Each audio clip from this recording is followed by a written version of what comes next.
All right, so after a bit of an absence, we are back, and we have just returned from seeing Transformers: Rise of the Beasts, and oh boy, we got a bit of a long one, or sort of maybe, to talk about this because this was a very baffling experience for us. This was quite the experience, that's for sure. Yeah, because I mean, the thing is I think I should give some context.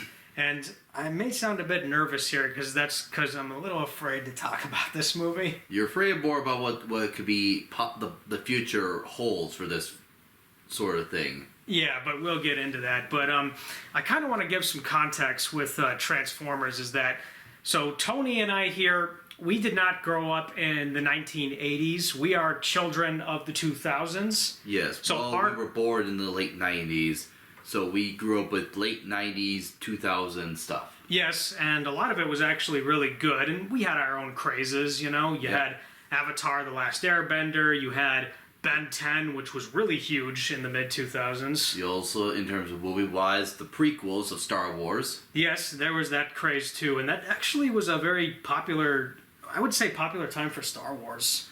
It was, yes. Even though it got off to a rough start with episode 1. The Phantom Menace. It did get better as time goes on. A little bit, yes. Some didn't like the episode 2, but the third one was when it went skyrocketing to the top, basically. Yes, and then the Clone Wars series came around, and everyone pretty much liked that.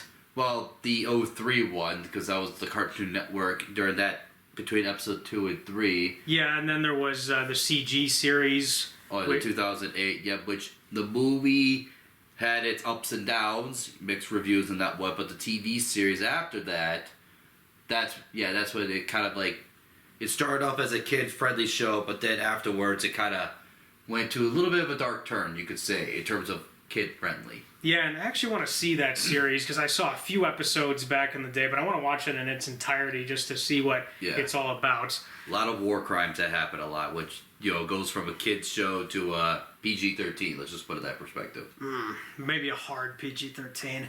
Probably. So, those were our crazes growing up.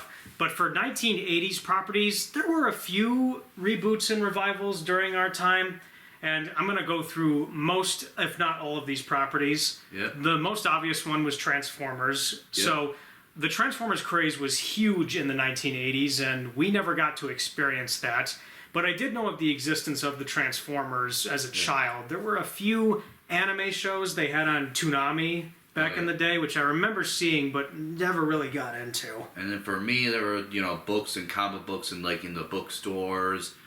Or, you could just see, kind of read while probably our parents or something like that they'll look for their own books, but I would always go to the kids section, so I know there are some Transformer books, whatever that be, kind of like side stories or encyclopedias of the Transformers to look at. Yeah, the encyclopedias were always the best ones because they gave you all the information about the characters, their history, and the ups and downs the franchise had.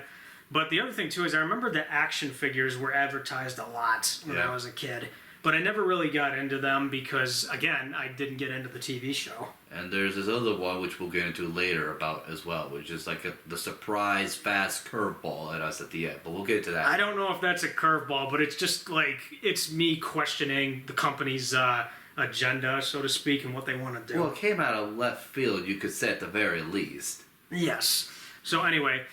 Transformers. So we didn't grow up during that craze, and there were other crazes during the decade too. There was Teenage Mutant Ninja Turtles, which lasted from the late 80s all the way into the early 90s. Yep. But there was a Teenage Mutant Ninja Turtles show in 2003, which I'm actually binge watching on Paramount Plus, and it's been pretty good so far. But I will admit, it's very serialized, and you can't start midway through or you'll get lost. Isn't that another one of those animated, kind of like that Cartoon Network kind of type of thing? I remember the 2003 Teenage Mutant Ninja Turtles was on Cartoon Network. At least some of it was, but it was a 4Kids property. Okay, 4Kids. Okay. Yeah, and 4Kids, they were pretty huge back in the day because one of the more famous properties they ever aired was Yu-Gi-Oh!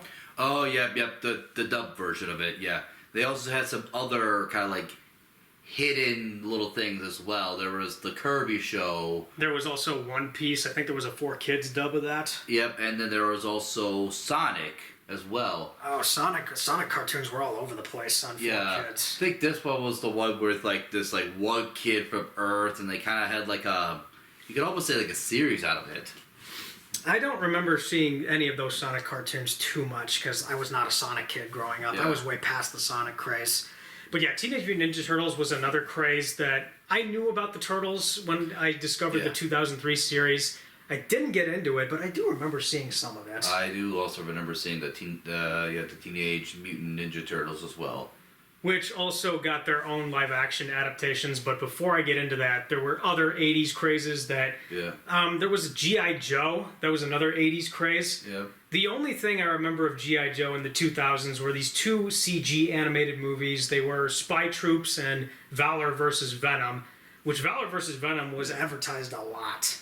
Yep, and then you also had the action figures too, which we've either seen in stores, or if you ever gone to like the kids sections to play around with the toys, they were always there as well. Yeah, but G.I. Joe, I mean, outside of the CG stuff, there wasn't really any TV shows to like get them into the popularity section of, say, Teenage Mutant Ninja Turtles or Transformers. No, but it was like one of those things where it's just like, if you knew about them, you probably were either a fan of or probably just disregarded.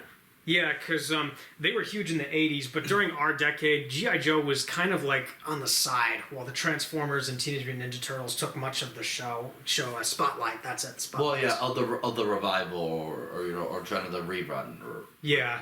There was also He-Man and the Masters of the Universe, which was huge in the 1980s, and they had She-Ra, who was the sister of He-Man. That was big back then, too. Oh, yeah. He-Man did get a reboot in the 2000s, which I do remember seeing on Cartoon Network, and I actually liked what I saw with those episodes, but I have not seen the series in its entirety, but I probably would like it. I know I had a few of the action figures, and they were fun to play with. Yeah. And I will admit, like, when you hear of the name Skeletor or He-Man, it just, like, gets into your brain that quick, because they're so memorable. Well, yeah, especially Skeletor, which is now becoming using more of a meme as well.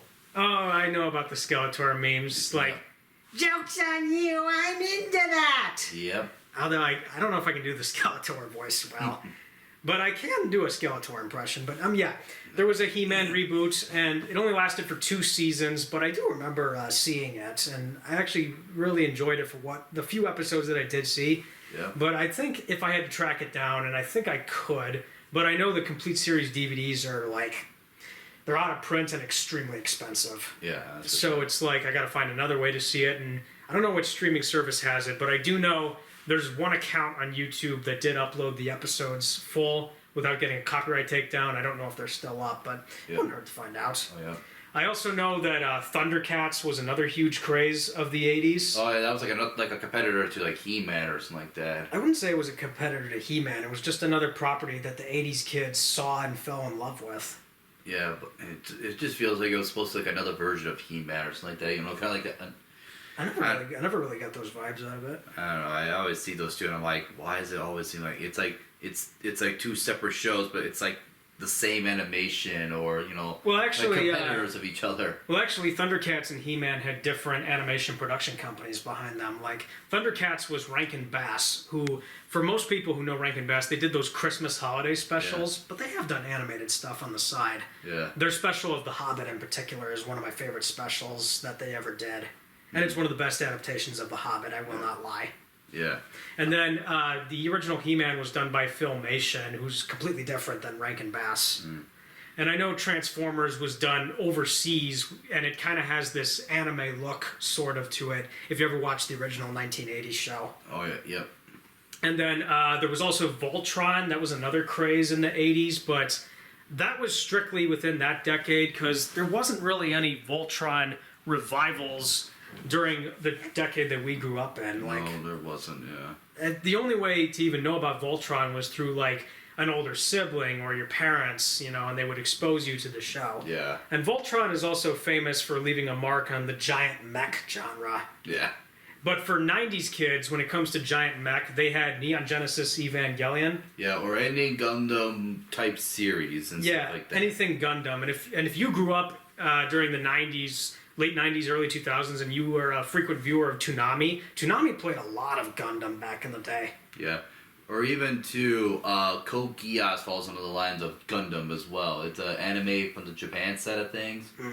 But it does fall under the lines of Gundam, which is, I think it was like late 2000s, I want to say, but it does fall on that line. I guess I'm not familiar with that one. You seem to be more familiar with it than A little bit. Not entirely, but I have heard of the series, yeah.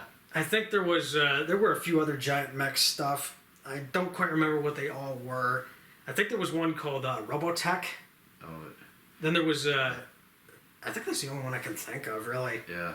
It's kind of a niche genre, the giant mech genre. Yeah, the whole Gundam thing is massive though too. Like it is a ground to kind of like explore, and there's so many of them too to even just try to figure out where to go with it. I'd like to track them down, but I think physical media may be skyrocketed in price with that. I'm not entirely sure. Yeah, and then speaking of Gundam too, I know, like I mentioned to you earlier too before the movie, the Arbor Core series. yeah, you showed me a trailer for that because we do watch video game trailers before we go see movies. He showed me this trailer for a giant mech game called Armor Core 6. Yeah, which follows the line of the Arbor Core series, which was around during the 2000s. During our time. I've never played the series myself, and I know you haven't either. But they did, release a new trailer for the Armor Core, which is developed by From Software, and we all know From Software, they're also the developers for Dark Souls, which if you want to get a heart attack or a stroke playing Dark Souls and get angry, go ahead. Yeah. But I'm already getting angry with Returnal on PS5, which some compared to Dark Souls. Yeah, but Returnal is its own thing. Yeah. And I have seen some of the gameplays for the previous Armor Core, like 5 and 4. It does look really fun, had I probably learned about it a little bit more back then as well. But it also does seem really challenging as well. Which, when I look at the gameplay for Armor Core 6, it does give me a Gundam Dark Souls, or Dark Souls with mecha vibes, basically. Yeah, and I mean, when I saw that trailer and you showed it to me, I'm like, okay, it's got gameplay that's similar to Zone of the Enders, which is another giant mech game. Yeah. I don't know why, but seeing the trailer of this Armor Core game, it had me interested, and I want to look into this series. Yeah. Maybe try it out or something like that, because I can play a giant robot game and have a good time with it. I mean, if it just looked like a good trailer, I probably want to check it out. Yeah, and I know we've played some giant robot games, video games wise, back into 2000 as well. I remember late 2000, especially with the first Transformers. Oh yeah, the Transformer tie-in games. I remember those quite well. Yeah. The first game has not aged well. Because I recently replayed it, and I recorded a walkthrough, but you can expect that pretty soon. I'm actually recording walkthroughs for all the tie-in games right now. Well, strictly the first game, Revenge of the Fallen, and then Dark of the Moon. Nothing post that. Yeah, I've not played the Dark of the Moon one, the game of it. It was on the Xbox 360. The only thing I played was the first one, which, the tie-in for the first one, and then the tie-in to the second one, Revenge of the Fallen. I kind of want to talk about those a little bit, because the first game has not aged well, because I recently replayed it, and I'm going to tell you right now, it's way too easy.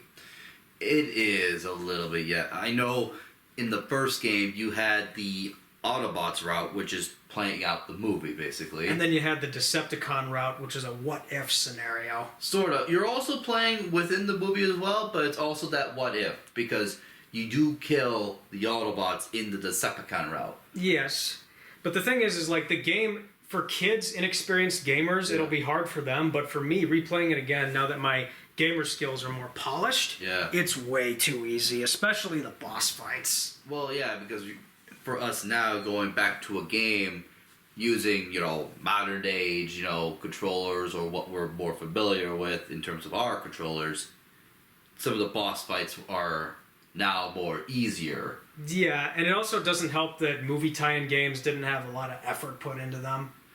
some of them didn't have that much effort. Some did, some didn't, depending on. Yeah, the good ones in particular, like the King Kong video game that tied into Peter Jackson's film, that was one of the best ones. Oh, you talk about that one for the Xbox 360. It was on the Xbox 360. It was on the PS2 and the original Xbox.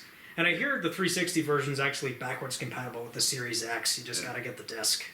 Oh, I think the King Kong, the one with the first one with the air, Yeah, the King Kong game, that was one of the best movie tie-in games. There was also... I think you also had that one for the... I did on the PS2. It's definitely one of those highlights of my young years. There's also a Lord of the Rings Return of the King tie-in game, which is really well done. Yeah. Probably one of the few good games that EA ever published or had any involvement in. Yeah. Seriously, they used to have the Lord of the Rings IP. I still remember your gameplay of like the King Kong one. I think there were like a few missions you had trouble in as well. Eventually, I did get better with them, and I did play these with cheat codes. Yeah. And the game kind of penalizes you for that, but that's fun. Yeah. But eventually, I did play it without the cheat codes when my skills were more polished, and it's really well done. Yeah. And it'd be nice if that game, I don't think the source code for it exists anymore, but if it were still around, I'd like to see it ported over. Yeah. But I don't know, it probably got lost somewhere in Ubisoft's offices. But yeah, but going back to the Transformers first game, because I've never, like I said, two different routes. One was following the story, and one was the what if route, killing some of the Autobots along the way. Yeah, and I mean, the game also kind of feels very hollow because it's very short and you can get through it in like a day. Yeah, basically. And I mean, it's so weird to me, like in the early levels of the Autobot campaign, the humans are running around all terrified of seeing these robots duke it out. And then like the military get involved, but it's just so weird how like the real-time mechanics work in that. Well, also too back then as well, I remember too, like the militaries were kind of like, I don't know, the equivalent of like, a big giant thing looking at ants, you're just kind of like flickering at it a little bit. Yeah, there's that. And then like the Autobots or the Decepticons, whichever one, they kind of were like just bash them and then you'll be able to keep going basically. Yeah, I mean, but the thing is like the tie-in game, if you want to for me it's kind of nostalgic, but at the same time it's just like I can see the problems with it now. Yeah. The second movie tie-in game, Revenge of the Fallen, the version that you played was on the PS2, which is actually considered to be the inferior version of the game. Yeah, which was interesting a little bit. I got the PlayStation 2 version as well back in the day, because they also had the PlayStation 3. And the Xbox 360. Yeah, as well, yeah. But again, for me back then, I kind of went with I still had my PlayStation 2, then I went with the Wii, and I didn't get to the 360 until middle school. Yeah, I didn't get to the PS3 until middle school either, so I'm on the same page as you. But the second movie, like I remember playing the PS2 version, and then eventually I donated that because I wanted the superior PS3 version. Yep. But the PS2 version, from what I remember, it operated on a different engine than the more superior PS3 and Xbox 360 version did. And for what it was worth, I think I remember it being okay. I don't know how I'd feel if I played it again. Yeah, it was okay a little bit as well. I mean, it strictly followed the movie line. Let's put it that perspective. It only followed the movie. It didn't have like the what if from the first Transformers. Well, that I didn't mind them. Like I didn't mind them merging Decepticon and Autobot campaigns together to follow the movie. That I didn't mind. I think it's just I don't know the second movie tie-in game. If I were to go back and play it now, I probably would find it inferior to the PS3 version because the PS3 version of Transformers Revenge of the Fallen, which is also the same version on the Xbox 360, it's the much superior game because it's got a better game engine. They keep the Autobot and Decepticon campaigns separate. Yep. And they do follow the movie while kind of doing their own thing. Yep. But for the most part, I remember actually having a lot of fun with the PS3 version. And it just felt like there was a little more to do, and it did get repetitive, but for the most part, I did have a good time with it. Yeah.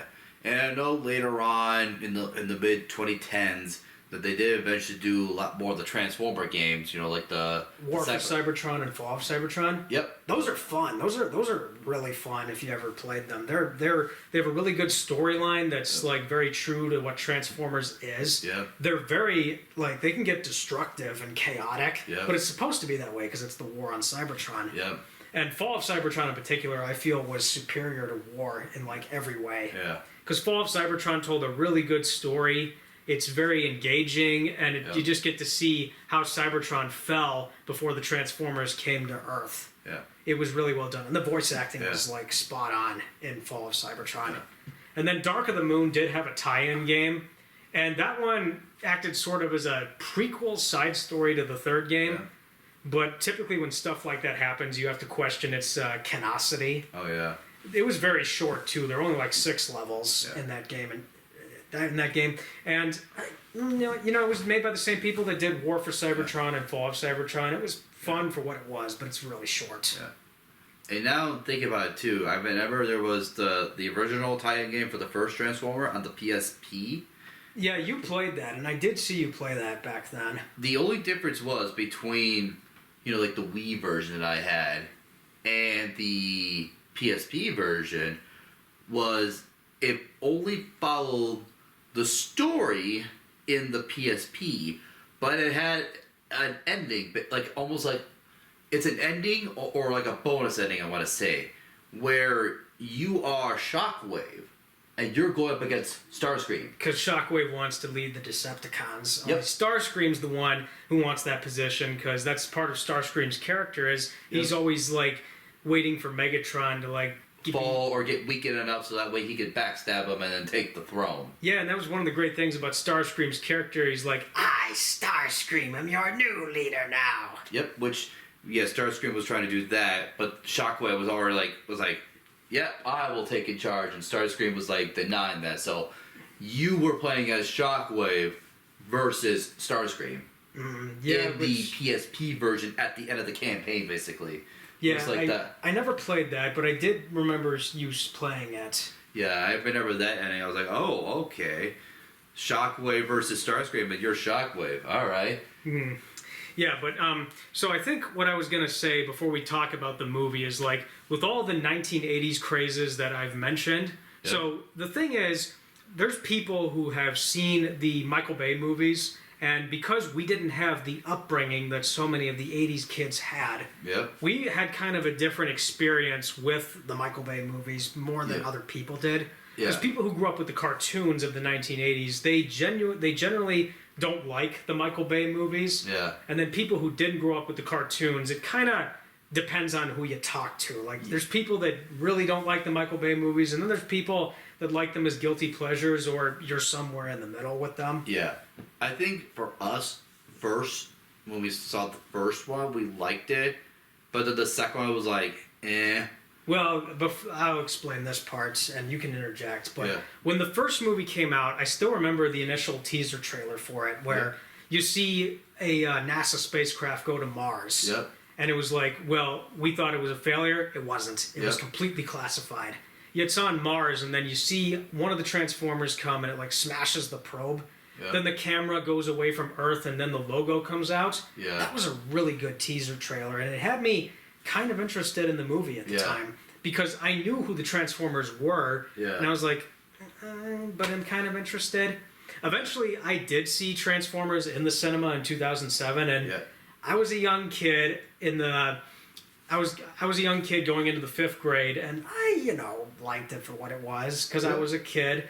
But rewatching the first Transformers now, it's a really frustrating experience because I've had time to think about the lore of the Transformers and how, if I was the one writing and directing it, how would I do it? Yeah. And I just feel although the movie's kind of entertaining, it's just really frustrating because you just could tell, if you really get into this lore, how would you do it, or could you do it better than Michael Bay did? Yeah. Because Michael Bay, he is a very notorious filmmaker.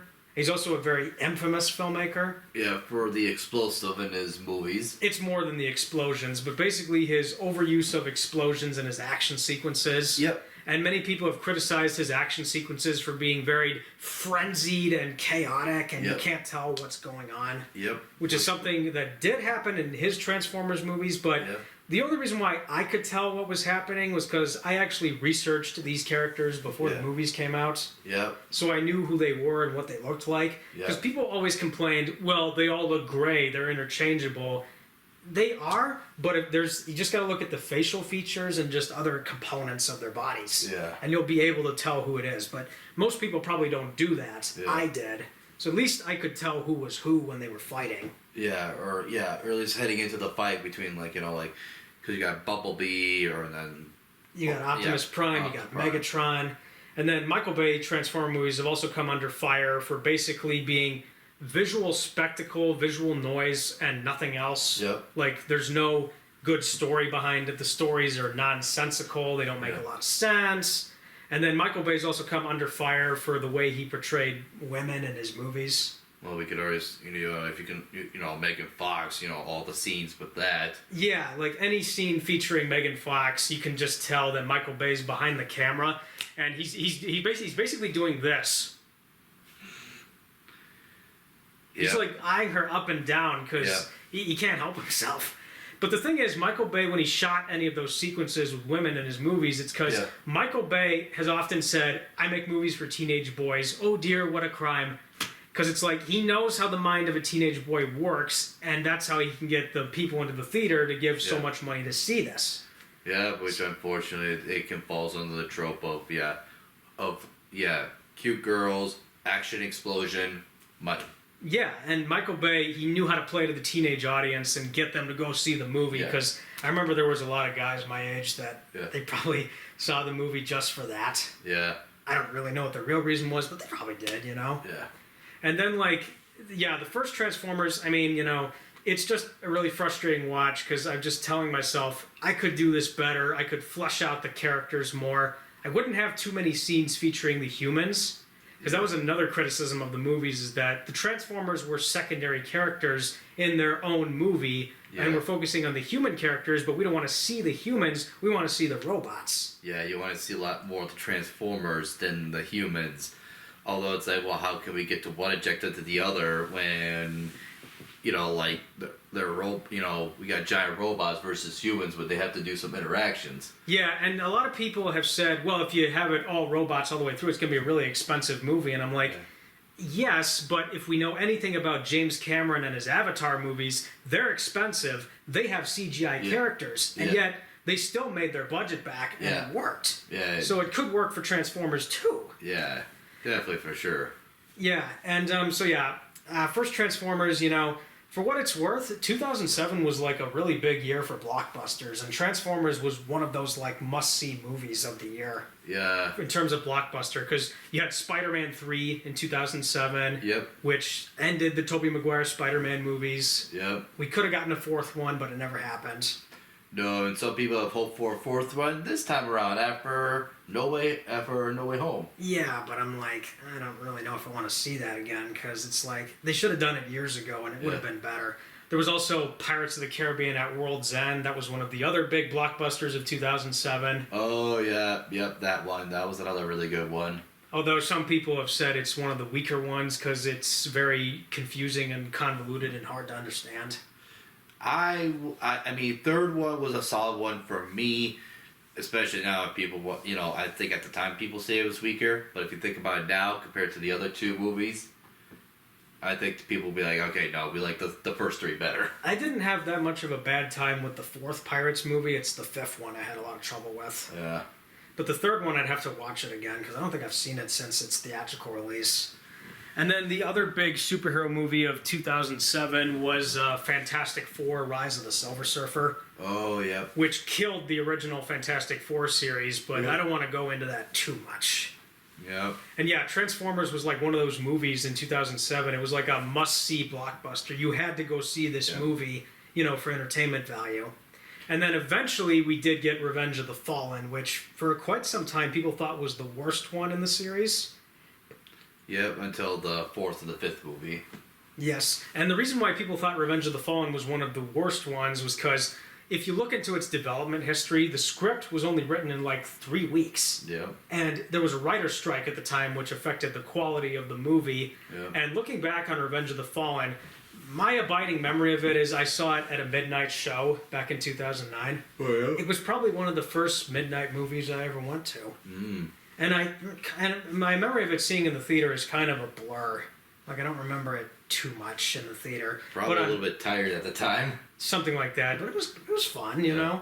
For my young mind, it was a pretty fun movie. But rewatching Revenge of the Fallen, it's really sloppy in terms of its storytelling. I just remember, you had Optimus Prime dying for a brief moment. Yeah, but that was extremely inconsequential because he's gonna come back. There's no way they're gonna kill off Optimus Prime. They also have the giant, monster robot. Devastator? Devastator, Well, Devastator was cool because it's the Constructicons. Yeah. But the Constructicons don't really have much of a character in Revenge of the Fallen. They have no character at all. Yeah. And so when they get to Devastator, it's really cool to see. Yeah. But there was also an infamous scene involving Devastator. Like when Seymour Simmons, he's on the pyramid and he's ordering the... airstrikes. Yeah, not ordering the airstrike. He's ordering the U.S. Navy to fire an experimental railgun, which will take out Devastator. Yep. You see these two wrecking balls around Devastator's crotch, and they're like banging together. Oh, yeah. And he's like, I am directly below the enemy scrotum. And people who saw that in the theater, they were like... They were just so shocked that Michael Bay got away with something like that. And it's like, seriously? Like, no alien robot would have any concept of that. Like, that should have been edited out. Yeah. I don't know why they threw that in there, but Bay thought it was kind of funny. Yeah. It was weird. And yeah, Revenge of the Fallen is just a bunch... If you think about it in terms of its story and writing, you can see all the holes in it. And like the human was able to go to robot heaven, which is like, what? Yeah, I mean, I don't even know how I'm going to try and justify that. Maybe there's something cosmic about the Transformers. I don't know, I'd have to look into their lore a little more. But that was one of the weird things that people pointed out. But the other sloppy thing about Revenge of the Fallen is just, if you think really hard about it, why can a Prime only defeat the Fallen? Because they make a big deal out of that. Why can a Prime only defeat the Fallen? Yeah, and barely explained that too. I don't think either they had no explanation on that or barely explained it to where it's still confusing a little bit. Where it's like a Prime. It's like only a Prime could defeat a Fallen. Why? Is it just because they were once a Prime themselves or something like that? Maybe, or it's a skill level or something like that. But the movie never wants to explain that. Yeah, because it had to probably involve with skill level too. Yeah, it probably has to do that because a Fallen. It's is it stronger than the average? Robots? Probably. And then in Revenge of the Fallen, they establish that the Fallen knows where the Sun Harvester is, where it will blow up Earth's sun and create energon. It's in one of the pyramids of Giza. Yeah. But if the Fallen knows where it is, then how come he doesn't go to the pyramid right away, send in a fleet of Decepticons to set up a perimeter around the area and drive the humans out, and then he starts uncovering and taking the pyramid apart? Yeah. Why do they wait till the very, very end of the movie to start doing this? Couldn't they have done it right away? Because you'd think in some superhero plots, for instance, the bad guys are already setting up their base and they're working to get their evil plan to work. Yeah. And so it's how come the Fallen didn't do that? Well, didn't they have to take up... didn't they take out Prime first before they went to their, Yeah, but as soon as you take out Prime, why not just go to the pyramid, right away, start uncovering it, and then you just need the Matrix of Leadership, and that's it. Yeah. But it's I don't know. And then there's a bunch of other sloppy things in Revenge of the Fallen that, I did rewatch the movie and it doesn't really make a lot of sense. Yeah, that one didn't make a lot of sense either. Another thing that doesn't make sense in Revenge of the Fallen, there's a character in Revenge of the Fallen that can transform into a human. And they establish that it's a pretender. A special kind of transformer that can disguise themselves as humans. Oh, yeah. You remember that character? I forgot the character's name, but... It was Alice. That's the character's name. Alice, yeah. And that was also the debut of the actress, Isabel Lucas. But, they established that there's pretenders, and people in comment sections are like, okay, if the Transformers have this technology, then how come the pretenders don't disguise themselves as, politicians, infiltrate the world governments, and then do something really dastardly? Yeah. But it's Michael Bay logic that the robot's gotta be a cute girl. Yeah, for some reason, yeah. Yeah, I think the only reason Michael Bay did that was because the movie. He was like, "Well, the movie doesn't have enough cute girls. We need another one." And it's like, yeah, Michael Bay. I mean, you want to tone that down a bit? Or it's like you already have Megan Fox. Yeah, why do we need another one? Michael Bay's like, well, do you want to see something really cool in a movie or not, man? Yeah. Then of course they also introduced like the two brothers. Oh yeah, Skids and Mudflap. Those characters have been considered racist by people that did review Revenge of the Fallen. Yeah. They've also been compared to Jar Jar Binks in terms of like annoying characters. Yeah. They were so poorly received that they were taken out of the future sequels. Yeah. Although the comic tie-in did explain they were killed by Sentinel Prime. Yeah. But yeah, there's like a ton of stuff in Revenge of the Fallen. I'd have to write a full-fledged review of all the stuff that doesn't make any sense, or the fact that the movie's extremely sloppy. Speaking of Sentinel Prime, the Dark of the Moon when they kill Ironhide. Ironhide. That was a shocking moment right there. Well, yeah, maybe it was shocking because we liked Ironhide for who he was. Yep. But at the same time, it wasn't that moment where I was literally crying in the theater because the character died. It was sad, but I didn't feel overly sad, you know? Yeah. Well, to me it was a shocking moment. Not like the sad, you know how like some people in like the Titanic moment where the Jack died or some other or an Infinity War where the characters are all snapped away, or you see like Tony Stark or like a few other characters even like during Endgame died off too or something like that. Well, characters that you grew up with, that they died. Well, in the Avengers movies, it makes sense because we've spent so many years with these characters that when they die, it has emotional impact on the audience. Yeah. And there's got to be some consequences to it. Yeah, Ironhide. I mean, again, we spent 3 movies with him, and then, yeah, he's dead. We spent time with him. We kind of knew his character a bit, but when he dies, it's like a quick sad. It's not the kind of sad where it's gonna stay with you for quite some time. Yeah, it was like oh no. Yeah, and so I gotta kind of wrap up the Revenge of the Fallen here, but Revenge of the Fallen, yeah, when they killed off Optimus Prime, that was very inconsequential because they're gonna bring the character back. Yeah, they kind of had to. Yeah, and I mean, some people also criticized Revenge of the Fallen for having way too much comic relief and annoying characters. Yeah. Like Sam's roommate, Leo Spitz, people really did not like that character. Then the guy, then the agent. Sector 7 agent, Seymour Simmons. Yeah, people have criticized John Turturro for even being in these movies because they say he's a regular of art house Coen brother movies. Why did he sign up to do these? He needs money, I guess? Yeah. I don't know. But yeah, Revenge of the Fallen, just looking back on it, it's a really sloppy movie when you think about it. But it was pretty big for the time it came out because 2009 had a lot of big blockbusters too. Yeah. You had Harry Potter and the Half-Blood Prince, which was very, very big. It was one of the penultimate movies of that series. Yep, to end up the Harry Potter, series as a whole.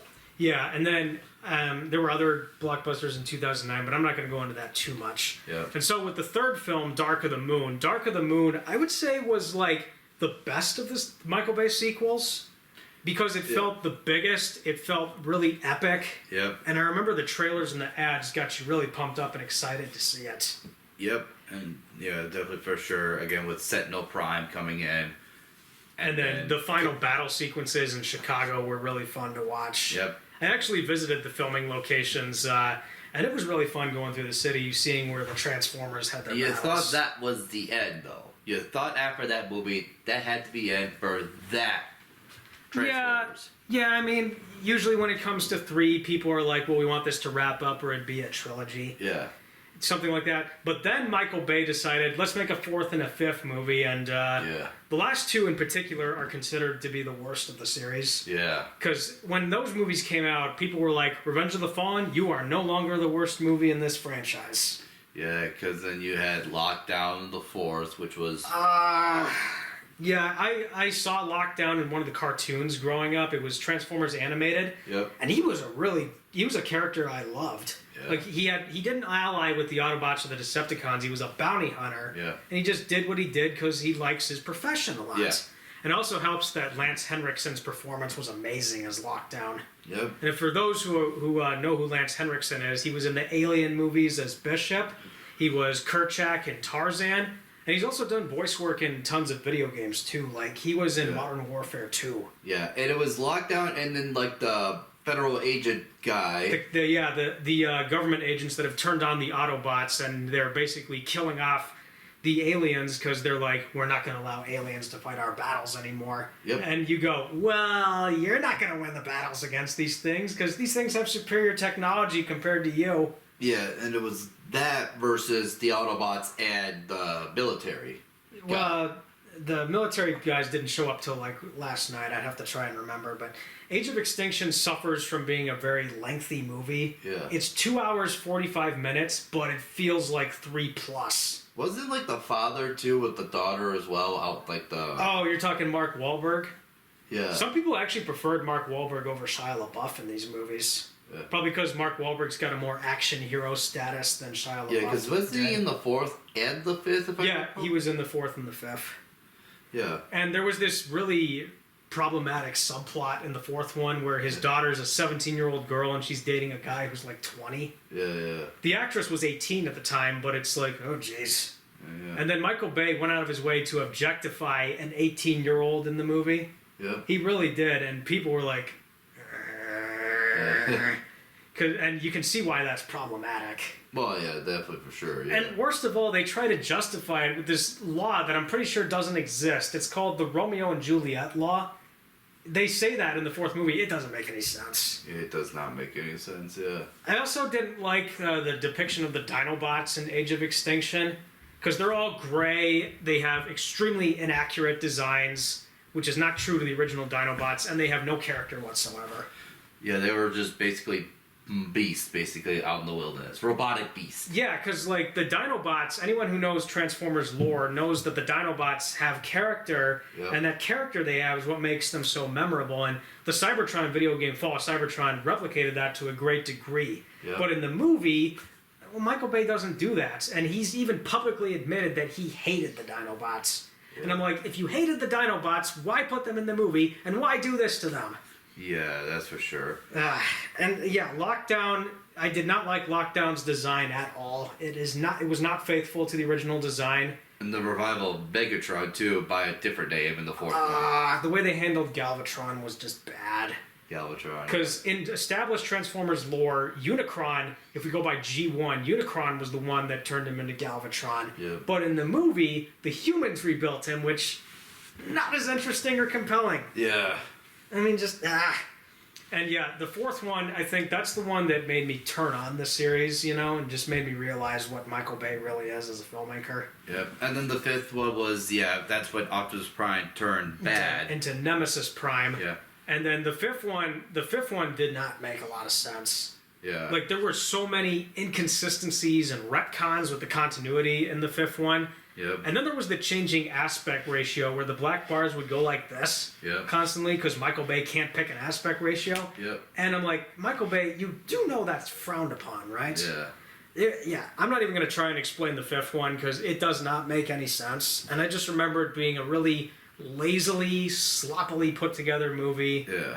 Because I think it was just kind of an uncomfortable experience when we were watching it. Yeah. Because I know we saw the 5th one back in 2017. It was just an uncomfortable experience because it was so nonsensical I could not make any sense of it. And it doesn't help that so many of the scenes in the last night were just badly filmed. And it also ripped off Batman v Superman. Like, there's a scene where Optimus is going to kill Bumblebee, and then Bumblebee's got a save Martha moment. And then he comes back and he realizes what he's done. Yeah. I'm like, oh no. But yeah, and then the last night tried to set up a 6 film, which obviously never happened because the last night lost a lot of money. And then Bumblebee, which was a smaller scale, family orientated kind of movie. It was supposed to be the prequel to the first Transformers movie. Yeah, they said it was a prequel, but I saw some retconning and inconsistencies with the first movie and that. Yeah, especially when the Autobots came to Earth and that, yeah. Yeah, and I mean, I did rewatch Bumblebee yesterday before we saw this, Yeah. and it was a really frustrating experience, mostly because of the family-friendly orientated nature. Yep. But I get why they did that. I get why they did small scale. And the performances of Haley Steinfeld and some of the other characters I didn't mind. The only actor I had issue with was John Cena. because John Cena is probably one of my least favorite people in the world. Yeah. Because he is a living, breathing internet meme, and everyone's made such a big deal out of it. You don't like this? The invisible John Cena. What was that meme again? It's the "You Can't See Me." I don't know that one. Yeah, John Cena is not really one of my favorite people in the world. So whenever I see him in anything, I'm gonna be like, oh no. But yeah, the point I'm trying to make here is that the Transformers movies, they've been really frustrating experiences. If only because, I feel like the series, if you do it right, it could be an epic. The kind of epic that I would really like. Yeah. And in the Michael Bay movies, you can see that they are trying to be epic, and they do get epic when they can. And there's maybe tidbits where there's going to be interesting lore or storytelling, but Michael Bay chooses not to do that and instead focus on the visual spectacle. Yeah, the visuals and the action orientation. But the visuals were not bad. They were done really well in those movies. Well, it's just, I feel like if you're going to have someone make a Transformers movie, at least have someone who can deliver in terms of epic storytelling and deliver something that, is going to be well loved by people and possibly draw in new fans. And the Michael Bay movies kind of did that, but not to 100%. No, not the 5 movies right there. No, not the Michael Bay's. Yeah, the 5 Transformers movies. Yeah, and when there was even talk that the 4th movie wasn't even going to be directed by him originally. And at one point, they even considered Roland Emmerich directing a Transformers movie, and I'm like, Roland Emmerich's known for his big disaster spectacles, and considering what he did with Godzilla, I don't think Transformer fans would react well to Roland Emmerich making these movies. But I kind of wonder if Roland Emmerich had directed a Transformers movie, it probably would have been more interesting than Michael Bay's work, because I tend to prefer Roland Emmerich over Michael Bay. But I don't know. Well, I think that one, because if he did Godzilla and stuff like that, I don't know if we would have. We would have saw definitely the Transformers. Well, but how much more human interaction scenes we would have gotten though? Yeah, and Roland Emmerich's Godzilla is not well loved by Godzilla fans, so that's where I'm like, okay, if he did Transformers, maybe it wouldn't nearly be as close to the source material as you could get. Yeah. And I'm just I remember there's other filmmakers that there was talk of possibly them taking over Michael Bay, like Stephen Sommers, for instance. And Stephen Sommers, he doesn't really do a lot anymore. Because, he did direct the first G.I. Joe, and I do want to kind of talk about that a little, because, it's just a weird anomaly within the adaptation world. But just hang on a sec, folks. Let me just check on something quick, and then we'll get to that. Yeah.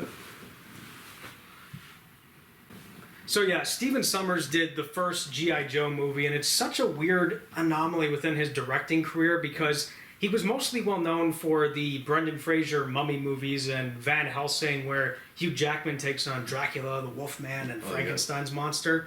So for him to go from swashbuckling adventures to G.I. Joe was so weird, really. It was a little bit weird, even though I saw the trailers of the G.I. Joe, the live action one, during the 2010s. The first one came out in 2009, same year as Revenge of the Fallen. Yeah.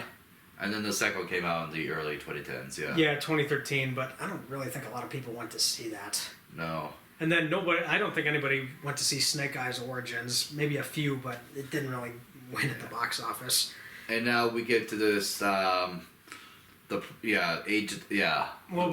before we talk about the new Transformers, actually, there was something I did kind of want to mention. One last thing, and I know we've been going on for a very long time, but it's just kind of interesting, the context of what these movies have been through and stuff. But I do know that following the success of Transformers, Hasbro, they have attempted other adaptations of their stuff, like G.I. Joe, for instance.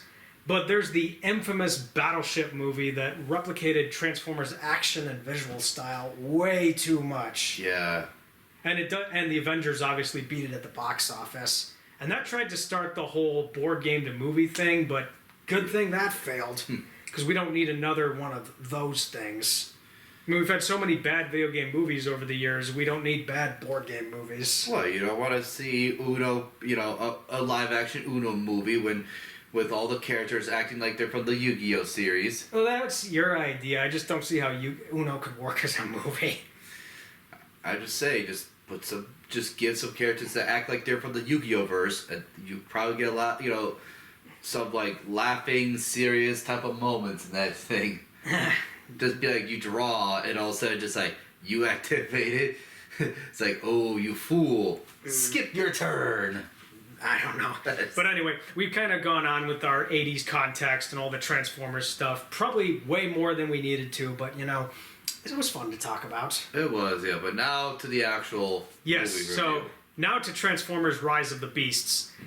This movie, it kind of falls into a weird place in the series in that it's a sequel to Bumblebee, but I heard that it's also a prequel to the first Transformers movie. Which, watching this movie made, like you said, absolutely no sense at all, because there's a lot of retconning moment, and to me it's like it does not make sense, because then at this point you are going into a different direction, especially how the ending went. Yeah, because like watching this movie, I could just tell that this has so many retcons and inconsistencies with the Michael Bay movies that like it's clearly its own timeline and own reboot. So I'm just like, I don't get it. Yes, it has to be its own reboot, like going in a different path, because in the Michael Bay first Transformers, if we're going off of that based on what you heard, it's like the Autobots didn't came to Earth, nor the Decepticons,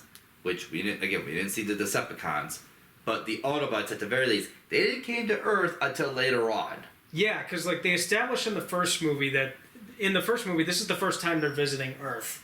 Yeah. And the first time they're interacting with humans. And in the movie, we see that Bumblebee is on a recon mission to look for anything connected to the Allspark. Yep. The Decepticons have sent in Blackout, Scorponok, Barricade, and Frenzy as well. Yeah. Blackout went to the military base to kind of wreak some havoc. And then he tried to hack into their servers, but the military quickly cut the files with an axe to the pipe, by the way. Yep. Which one group of them were trying to find Megatron, because Megatron came to Earth way beforehand. Yeah, he came in like 19th century or 18th century. I forget but when. he was all dead and frozen up. Well, he was frozen up. He wasn't dead. He was just in cryogenic stasis. Yeah, so he wasn't like fully awake yet. So yeah, and they were trying to keep him asleep for a while, like unfrozen but keep him asleep or whatever the case. I don't know. Yeah, they were keeping him frozen, but they established in the first movie that they find him in the ice during the 18th or 19th century. Yep. They get him to Hoover Dam in like the 1930s. But I'm like, did they have the technology back then to keep him frozen? Or maybe they reverse engineered and kind of figured it out. I don't know. They don't explain it too much. No, and then you also have the fact that you have one group of the Decepticons trying to get Megatron out of frozen, hibernation. But they're also looking for top secret government information so they can know where he is and try to find the Allspark. Yeah, so again, it's like one group was trying to find and get awake, Megatron, and another group was trying to also find the Allspark, or any information to find the Allspark. Which then, once Bumblebee kind of figured out that, hey, the Decepticons are here, signal the flare, Autobots, get in here, quickly. Yeah. Which then, they were able to blast into like different places, conveniently enough, where Bumblebee was located at. Then Optimus found the truck, and other like Jazz and Ironhide, Ratchet, and then there were eventually other groups that showed up in the sequels. And then in Revenge of the Fallen, they established that the Fallen, there were ancient Transformers that were on Earth. Yep. But I can defend that because it's ancient and it can get lost to history. Yep. But in this case, with this new movie, it establishes that it's following from Bumblebee in that the Transformers first come to Earth in the 1980s, Bumblebee and the other Decepticons, and then eventually Optimus and the Autobots came to Earth. Yep. And they went into the 1990s because this movie is set in 1994. Yep. And so basically you're like, wait a minute, but if this is a prequel to the first movie, then how come the Autobots are on Earth?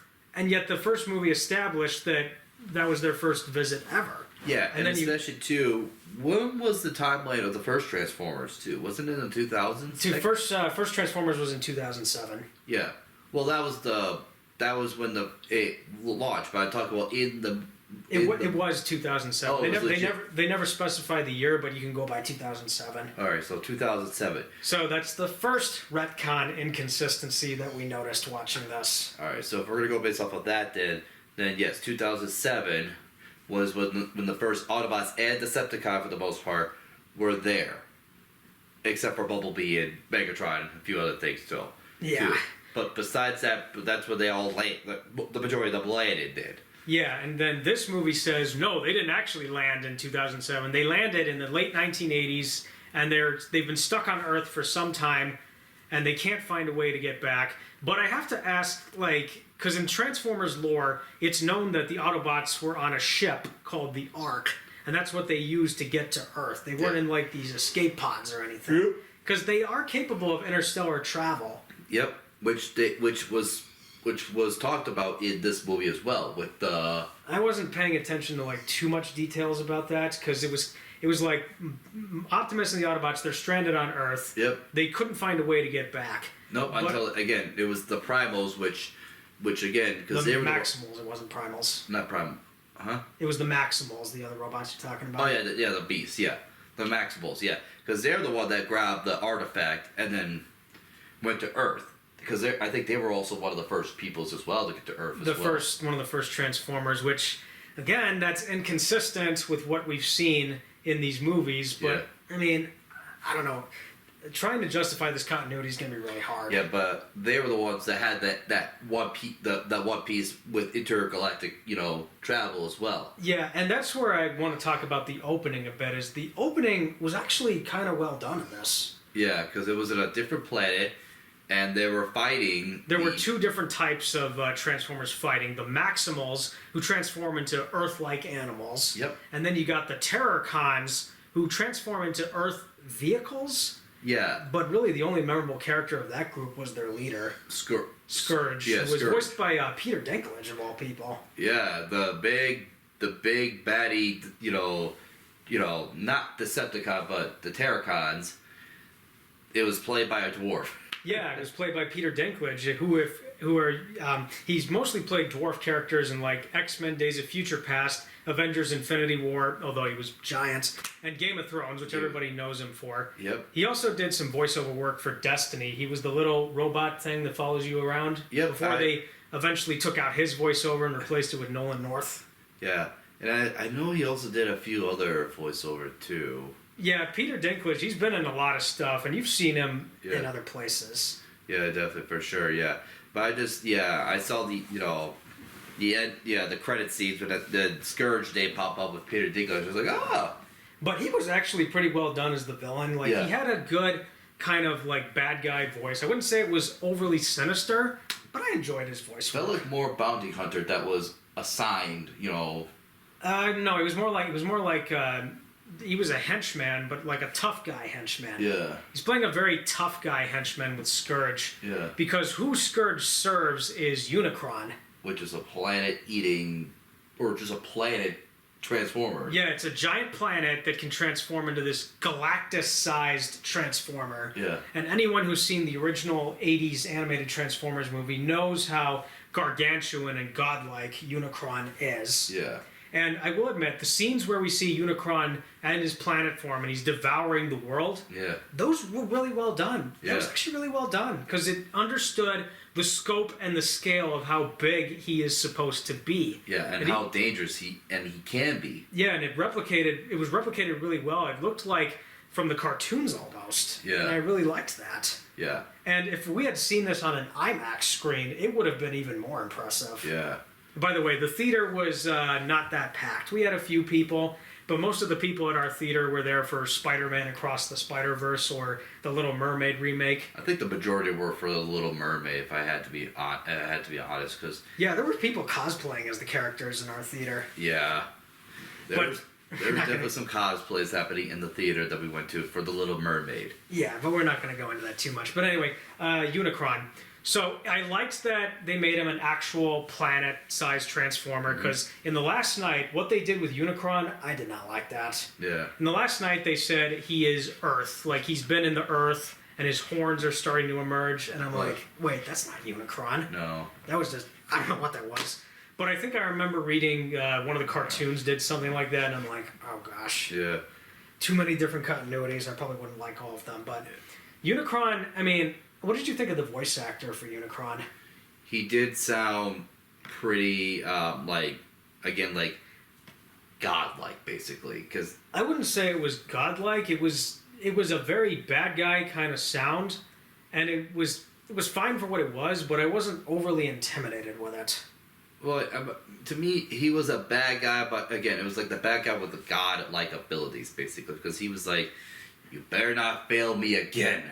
Yeah, he did that scene where like Scourge is communicating with him, and he's using his powers, and he's like, ah! Well, yeah, because not only that, because he's on a totally different side of like the galaxy or universe or something like that, because they're kind of like communicating through like almost telepathic communication. Scourge like, here's this, and he thought it was the whole thing, and Unicron was like, that's only one half of the pieces.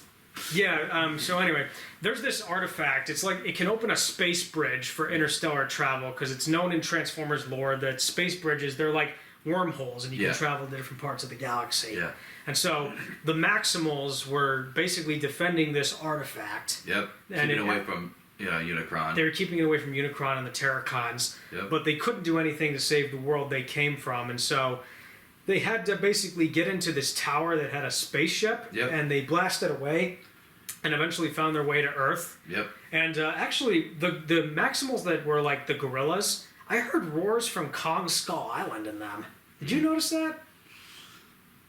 Roars? Roars. I'm not talking. Roars. Oh, yeah, they did the roars, yeah. I heard some roars from Kong Skull Island and the Yeah, gorilla they kind of look characters. similar too, yeah. Although the first leader kind of went off in like 5 seconds. Yeah, that was a very anticlimactic fight, and that was actually kind of an issue I had with some of the fight scenes in this. Yeah, well, the first one was like, it took like 5 seconds. Then the second big fight scene, which was happening at the museum. Oh yeah, the one of the things I want to say about the action sequences in this movie, it feels like a kid playing with his action figures. Yeah. And I just didn't find that entertaining to watch. I was just like, I didn't really feel anything with these action sequences. Either that or like a two-kid thing, because there's one moment where it's like, Optimus like, wait, what? And then Scourge is like, you thought you could defeat me? Yeah, and then he's like, you call yourself a Prime. I don't know, I just found these action sequences to be really frustrating to watch, because... Also, you had Mirage, too, who had the ability to... Mirage. Oh, yeah, he created holograms of himself, Yeah, which I don't know if that's... And hologram of one of the human characters, too. Yeah, but it is known the Transformers can create holograms of humans to blend in, especially the motorcycle characters. Yeah. But I don't know if this is close to the original Mirage or not. Yeah. But this is another retcon inconsistency with the Michael Bay movies, because in Dark of the Moon, Mirage was the red car, and he had these two blades that came out on the side. Yep. And if you played the Transformers Dark of the Moon game, they had a level dedicated to him. And he had an Italian accent in that movie, which I'm not even going to try and explain that. Yeah, and this one, he's kind of like... He's kind of like a hip character. Yeah. Like the kind of character you'd be hanging out with in like the city and stuff. Yeah, or like the inner city or something like that. Yeah. And he was like, yo, man. He's like, yo, man, what's up? We good? Yeah, I couldn't tell if the voice actor was trying to imitate Phil LaMarr or not. I kind of got Static Shock vibes with his voice. Yeah. And I don't know if that's the right comparison, but that's something I got out of it.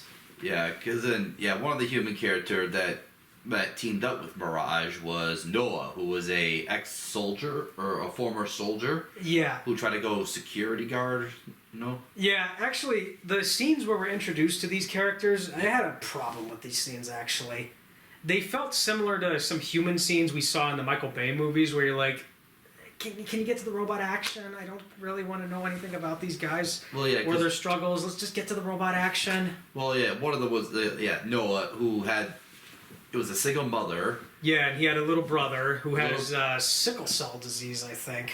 He was sick and hurt. Yeah, they say he has like sickle cell because he was like checking his hands and stuff. Yeah, which his right hand or right arm was hurt. Everything else, he was sick, and his right arm was practically like, if you try to move it or do anything with it, it hurts. Yeah, that was a little subplot that had a very quick resolution towards the end, but we'll get into that later. Yeah, because that one was like, like you heard about it, but they never kind of like put more emphasis on it, basically, during the good chunk of the movie. Yeah, I mean, it's like they when movies bring up these little subplots and then they get quickly resolved, you're like, oh no. because that kind of writing is just it's just something that I don't know. It's like this whole movie. It felt like a live action cartoon to me. Then you also had the other human character. She was an archaeologist. She was, but she was like an assistant to this other person who was a museum curator, but that character was just. Why was that museum curator character even around? I have no idea.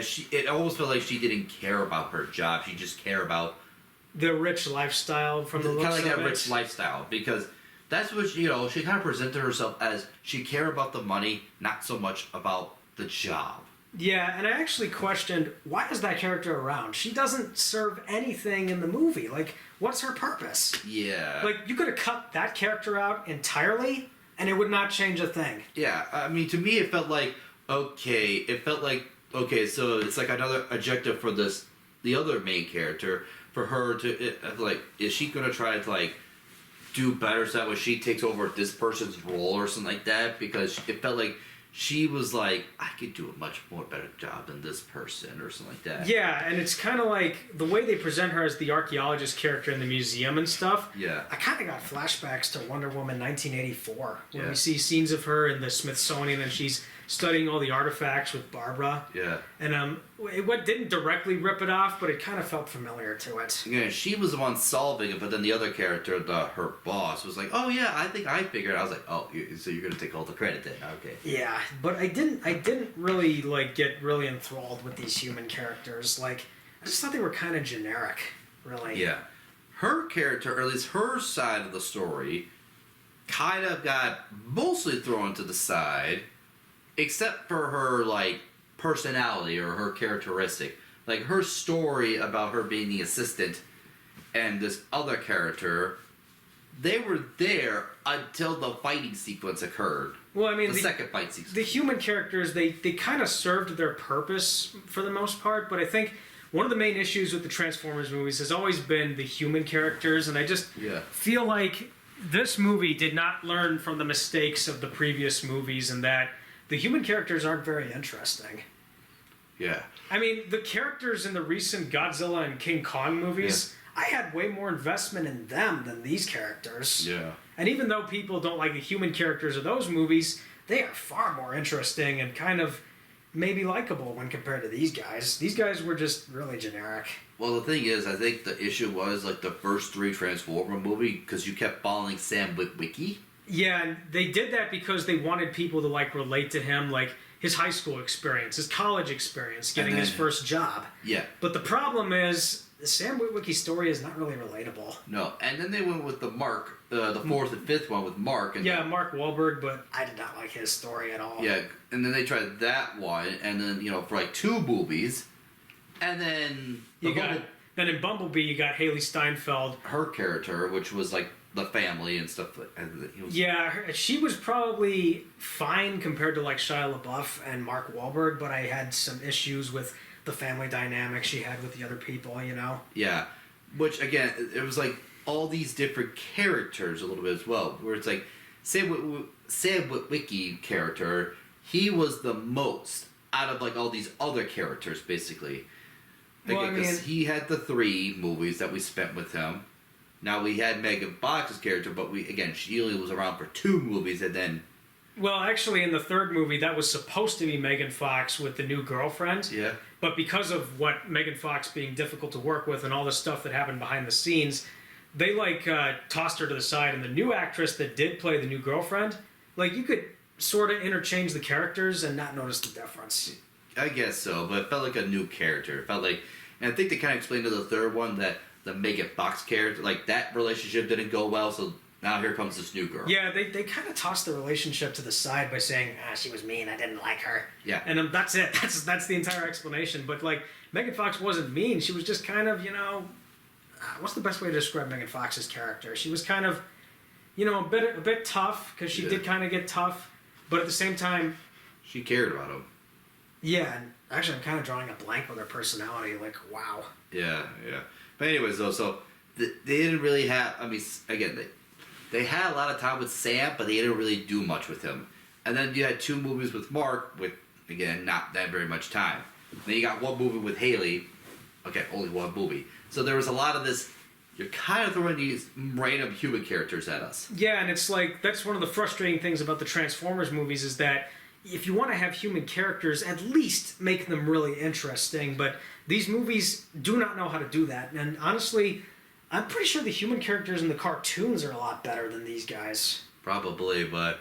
And now, yeah, now with the two human characters kind of set up, one of them be more the, geologist, You got the guy that was in the army, and then he's applying for a security job, I believe. Yep, that's Noah. And then you have the girl, which I forgot her name. Yeah, I don't remember her name either. I think it started with the E. Elena, was it? Elena, I think it was Elena. She was the Yeah, she was the archaeologist. Archaeologist, yep. I just did not find these characters all that interesting. So you had those two with the Autobots and the Maximals. Well, it was the Autobots with the one Maximal. Yeah, and then eventually the others come. But there was something I did want to bring up about the Noah character, actually. Yeah. The scenes featuring him and his family, and then he's going for the job, and he's applying for it. Yep. I kind of got Pursuit of Happiness vibes with this character. Like, did you ever see Pursuit of Happiness? I don't. Yeah. It's considered one of Will Smith's best movies, and in that movie, he plays a character called Chris Gardner, who is a real person, by the way. Mm-hmm. And in the movie, he's struggling to get a job, and he's supporting his family as best as he can. Well, mostly his son, because the wife leaves him. But those scenes, they felt very similar to Pursuit of Happiness without directly ripping it off. Yeah. At least I got that out of it. Yeah, because with Noah, he tried to get this one security job. Yeah, he goes up to the help desk person. Yep. And, like you normally do, you tell him, oh, I'm here for the interview. And then he's like, oh, just take a minute. But no, he gets the interview canceled. And he's like, wait, what? Then he confronts the guy. And the guy that he's trying to interview with, I confused him for another person from one of the earlier movies. Yeah, but the head security guy was like, until your previous boss called and told me that you were a hard worker, but... You're not a good team player. Yeah. Yeah, I did not like that scene one bit, because I was not interested in his, struggling storyline. It's like, no, I want to get to the robot action. It's just... Yeah, because that was the thing, was like, you're a hard worker, but you're not a good team player, which caused you to... Yeah. Yeah, I don't know why, but those scenes felt extremely cliche, because there were a lot of scenes that actually felt really derivative or cliche. Yeah. I don't know why. It's like... I know people have said there's nothing original anymore, but it's like, come on, let's just have some interesting human chararakters. But this did not. Especially the one where Elaine was trying to tell Noah that you're more similar to Optimus. Yeah, people do these weird comparisons sometimes in these movies, and it's like, I don't care. Can't you see that I don't care? Yeah. It's like, these people aren't interesting. It's like, move on. Let's. I don't know. Yeah. And then there was just so much going on with these human characters that I just really had a hard time relating to them or just getting involved in their stories. And it's like, this is something that happened in the earlier films. They did not learn. One thing from the earlier movies is we need interesting human characters, and this didn't deliver. Yeah. I don't know. I just had a problem with these people. It's just, ugh. Yeah, because once the museum sequence done, then they went to Peru. Well, in the museum sequence, there's this moment where the Elena character is getting hunted by this Decepticon, this Terracon. What do you describe it as? Well, if you're gonna go by Mirage's thing, he was like, I hate spiders. Oh, is that what he described it as? I was getting more xenomorph velociraptor vibes from that scene. They were insect-like robotic creatures. Well, they're not the Insecticons, that much I know. But they were they had 6 legs or something like that, or 8, I don't know. Yeah, they're like these really stick-like figure things. And there's this scene where Elena's getting hunted by one of them in the museum, and it's completely dark and stuff. Yeah. I don't know why, but it felt like being hunted by a xenomorph or a velociraptor. Yeah. I got Alien or Jurassic Park vibes. I was just waiting for that sequence where it's because it had the red glowing eyes, and it was it stalked her, and it was getting ready to jump. I was like, I'm just ready for a jump.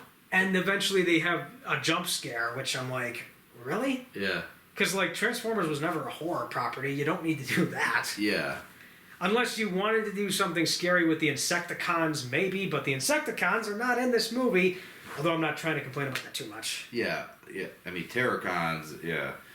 I just think the leader was the one that got the most characterization, and the other two guys were just grunts, really. There wasn't a whole lot to their characters. No, they were decently strong characters, but yeah, they didn't really pan out so much, basically. Which is another huge problem in the earlier movies, is like, outside of maybe Optimus Prime and Bumblebee and maybe a few others, the other Autobots and Decepticons have no characterization.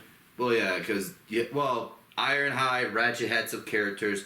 Jazz was one of those, like, you see him, but then he died. Yeah, and when Jazz died, I mean, I didn't really feel sad about that. No. Then you had Blockade. Blackout? Are you trying to say Blackout? No, there was not Blackout, the helicopter. There was Blackout was Barricade. Barricade's the cop car. Not Barricade. Is the big crane, remember the first one where Optimus had to fight the one, it was the one that was like, boosh. Oh, yeah, he had the thing on his back? Yeah, and it only roared. Oh, that was Bone Crusher. Bone Crusher, yeah. Yeah, but I'm like, that's the thing is like, there are some deaths in this movie, but they are very inconsequential. Like, there's during the museum sequence, you see Bumblebee actually gets killed off in this movie by Scourge. Yep. Like, he stabs him with a blade, and then he does this like electrical thing where he just like, and then almost like he is sucking the life essence out of him. Yeah, like sucking the energon out of him. Yeah. And I don't know why, but that's the exact same subplot as Transformers: Revenge of the Fallen, where they kill off Optimus Prime and then they have to revive him and he comes back. This time it was Bumblebee, although Bumblebee was like, can we try to revive him? And it's like, unfortunately, you cannot. I turned to you in the theater and it's like, Optimus could use the Matrix of Leadership and possibly revive him if they're gonna do something like that. Yeah, but then they didn't. They didn't with that route. But of course, Optimus Primal was like, you're getting a much more stronger source. And I was like, my first thought was, why not just use the other half? Yeah, the other half of the artifact, maybe they could have done that. Unless it's not strong enough, but... It would have been extremely convenient, but these movies aren't exactly known for smart writing. But the convenient came in was when, Unicron was coming in, and of course the other big wave. Yeah, he sends out this wave that like activates energon stones on Earth. Which, conveniently enough, Bumblebee was on. Yeah, and when he was like resting on his back on one of these, and he gets revived with the energon. Yeah. It kind of looked like a visual from a fantasy story, or at least fantasy stories that I'm familiar with. Yeah, I know, because when the big the big old, you said he had a Scottish accent. Oh, yeah, Stratosphere. Stratosphere. Because he was like, Edge. Like, he was like, oh my god. And all of a sudden, it goes to that scene, I was like, oh, what a convenient. That Bumblebee was laying on it. He's going to get revived because of it. Yeah, but the whole Bumblebee dying and then reviving plot was the exact same thing from Transformers: Revenge of the Fallen, where Megatron, he stabs Optimus in the chest, and he's like, you're so weak. And then he like blasts a hole through his spark, and then he dies. Yep. And then they revive him with the Matrix of Leadership. It's the exact same plot, and it's like, can you be more derivative? Can you... Yeah, except they didn't use the Matrix of Leadership. But all of a sudden, they do, it's the whole revival, and all of a sudden, because of the revival, they get like a second wind, and they're just like tearing people apart, basically. Yeah. Because Bumblebee came back, he jumps out of Stratosphere, and was like tearing up a storm, like... Yeah, and they set that to, I'm gonna knock you out. Ugh, Mama said knock you out. Well, yeah, because it was like that, don't call it a comeback. Yeah. Like, don't call it a comeback, and he jumps out, starts like... He gets Optimus Prime out of a hairy situation, and then blasting away some of the battlefield. Then one of the grunts jumps up to fight Bumblebee. Scourge starts to fire, and Bumblebee's like, oh yeah, I'll just use you. Yeah, I mean... Yeah. And I thought Bumblebee was actually gonna, like, as soon as, like, she blew up, he was gonna grab, like, her weapons, because it started to land, like, like, in very particular angle of, like, the swords coming in, then he's just gonna grab one of the swords and be like, alright. They could have done that, but they didn't, actually, and I mean... Yeah, that's another thing I kind of wanted to point out, is that this movie is very run-of-the-mill. Like, it didn't really feel unique or special, in terms of its story structure. It's really run-of-the-mill.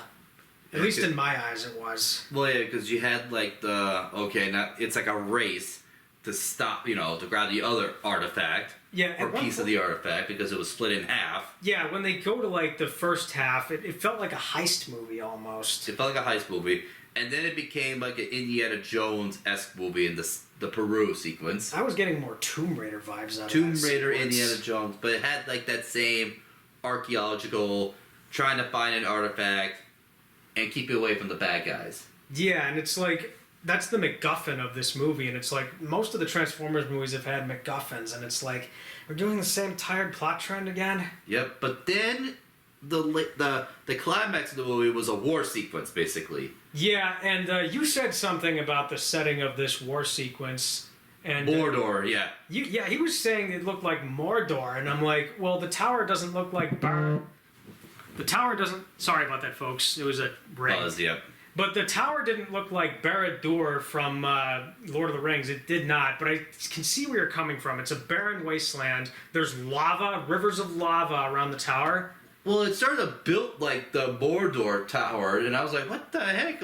What kind of a Mordor tower-looking thing you're coming out of? Well, it did not look like Barad-dûr. It did not look like Orthanc, which is in Isengard.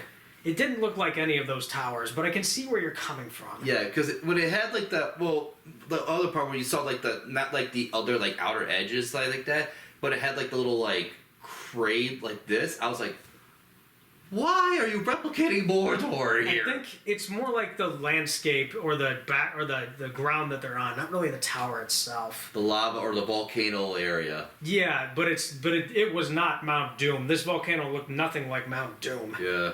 So I can see where you're coming from, but at the same time, I did not think this was a full-on copy of Lord of the Rings. Not a full-on copy, but I was like, it was close enough, though, as it is. Maybe. Actually, there was one thing I did want to mention, because you mentioned Stratosphere. I did have a problem with this character, actually. Because you had a problem with his accent. It's more than that, but... I also mentioned, too, that he felt like... I was like, oh, man, he's seen better days. Well, the thing is in the tie-in games, one of the tie-in games, Stratosphere was a modern military plane. Yep. And the actual figure they came up for Stratosphere, he actually had a pretty good design. And I'm like, that would have been cool if we saw a massive Autobot in one of these movies. And I know the aerial bots were a combiner, and they combined into a giant robot that could easily take on Devastator, but didn't. And so it's like with Stratosphere... Interesting that we see him, but the way he is designed here and his character, he really doesn't have much of a character in this movie. Well, he was just used as a way of transportation. It was like the convenient transportation. Yeah, which is, convenient. There was a lot of conveniences in this movie, actually. Yeah. But, his design, he's got this, like, mustache and a beard, like a very Scottish man, and he's got a very Scottish accent. And then you get this other character, this other, like, archaeological... Hold on. But the thing is with Stratosphere, sorry about that, folks. The thing is with Stratosphere is that he's got the Scottish accent, and I knew who it was that was voicing him. It was John DiMaggio, and he sounds exactly like the Scotsman from Samurai Jack. Yeah. And I'm like, that's John DiMaggio? Yeah. Like, I know he was voicing other characters in the other movies, but it's like... Yeah.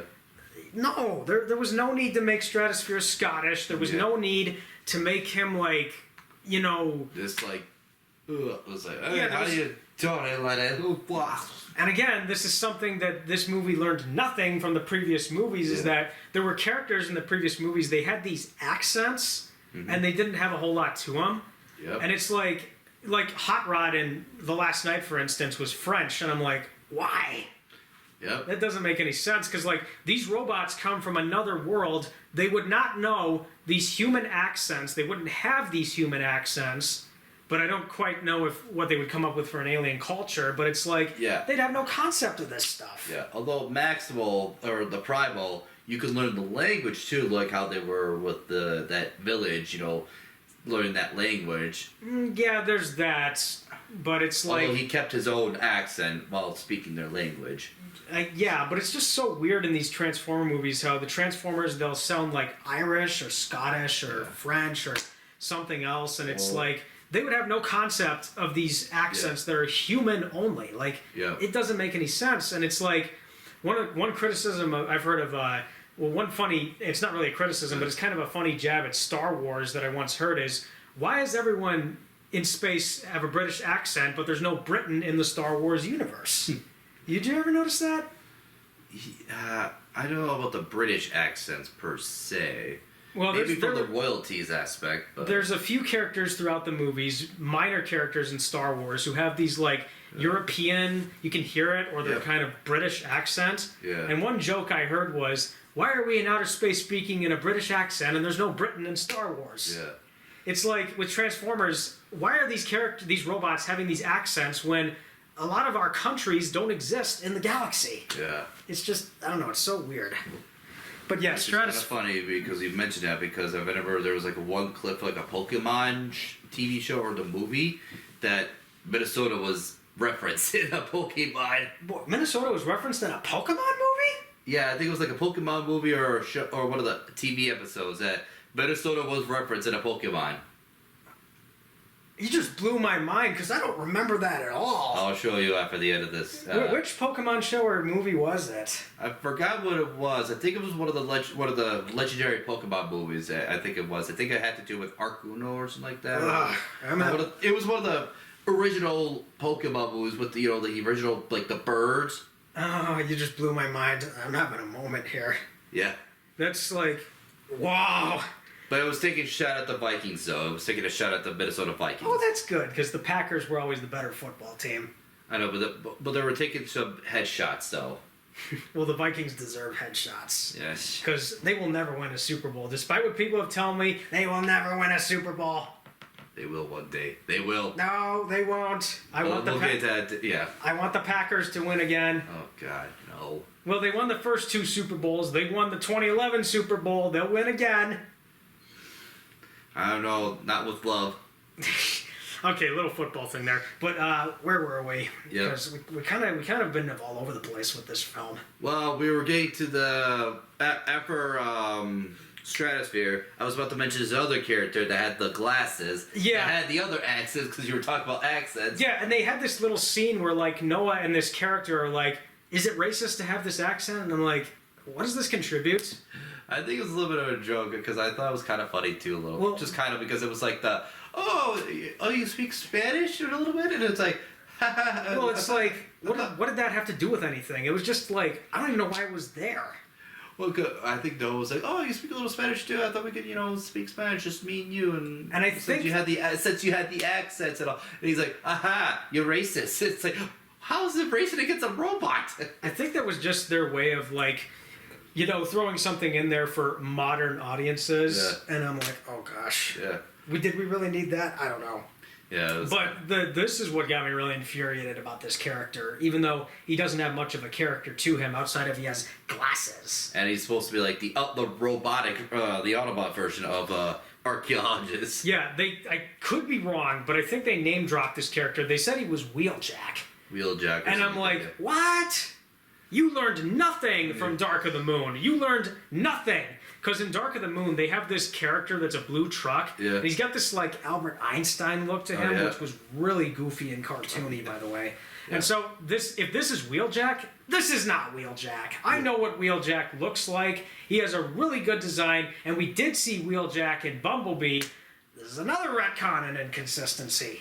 And it's just... It's really frustrating.